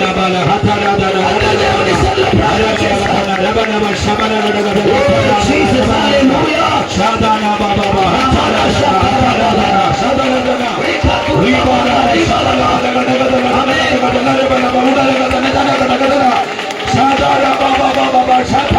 అత్యున్నతమైన శక్తి ఇంతవరకు లేని లేని శక్తి, లేని శక్తి, Praise the Lord.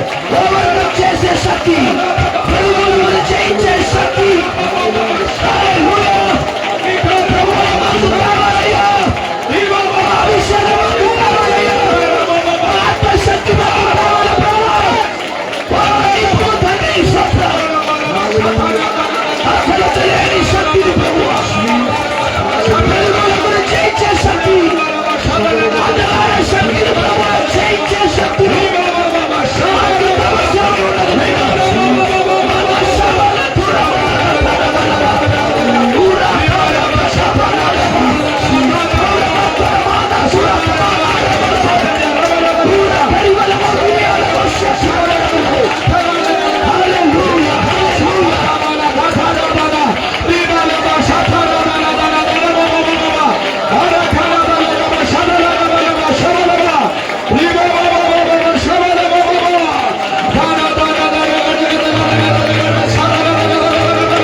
ప్రేమ కలిగిన మా తండ్రి, మీ పరిశుద్ధ నామానికి వందనాలు.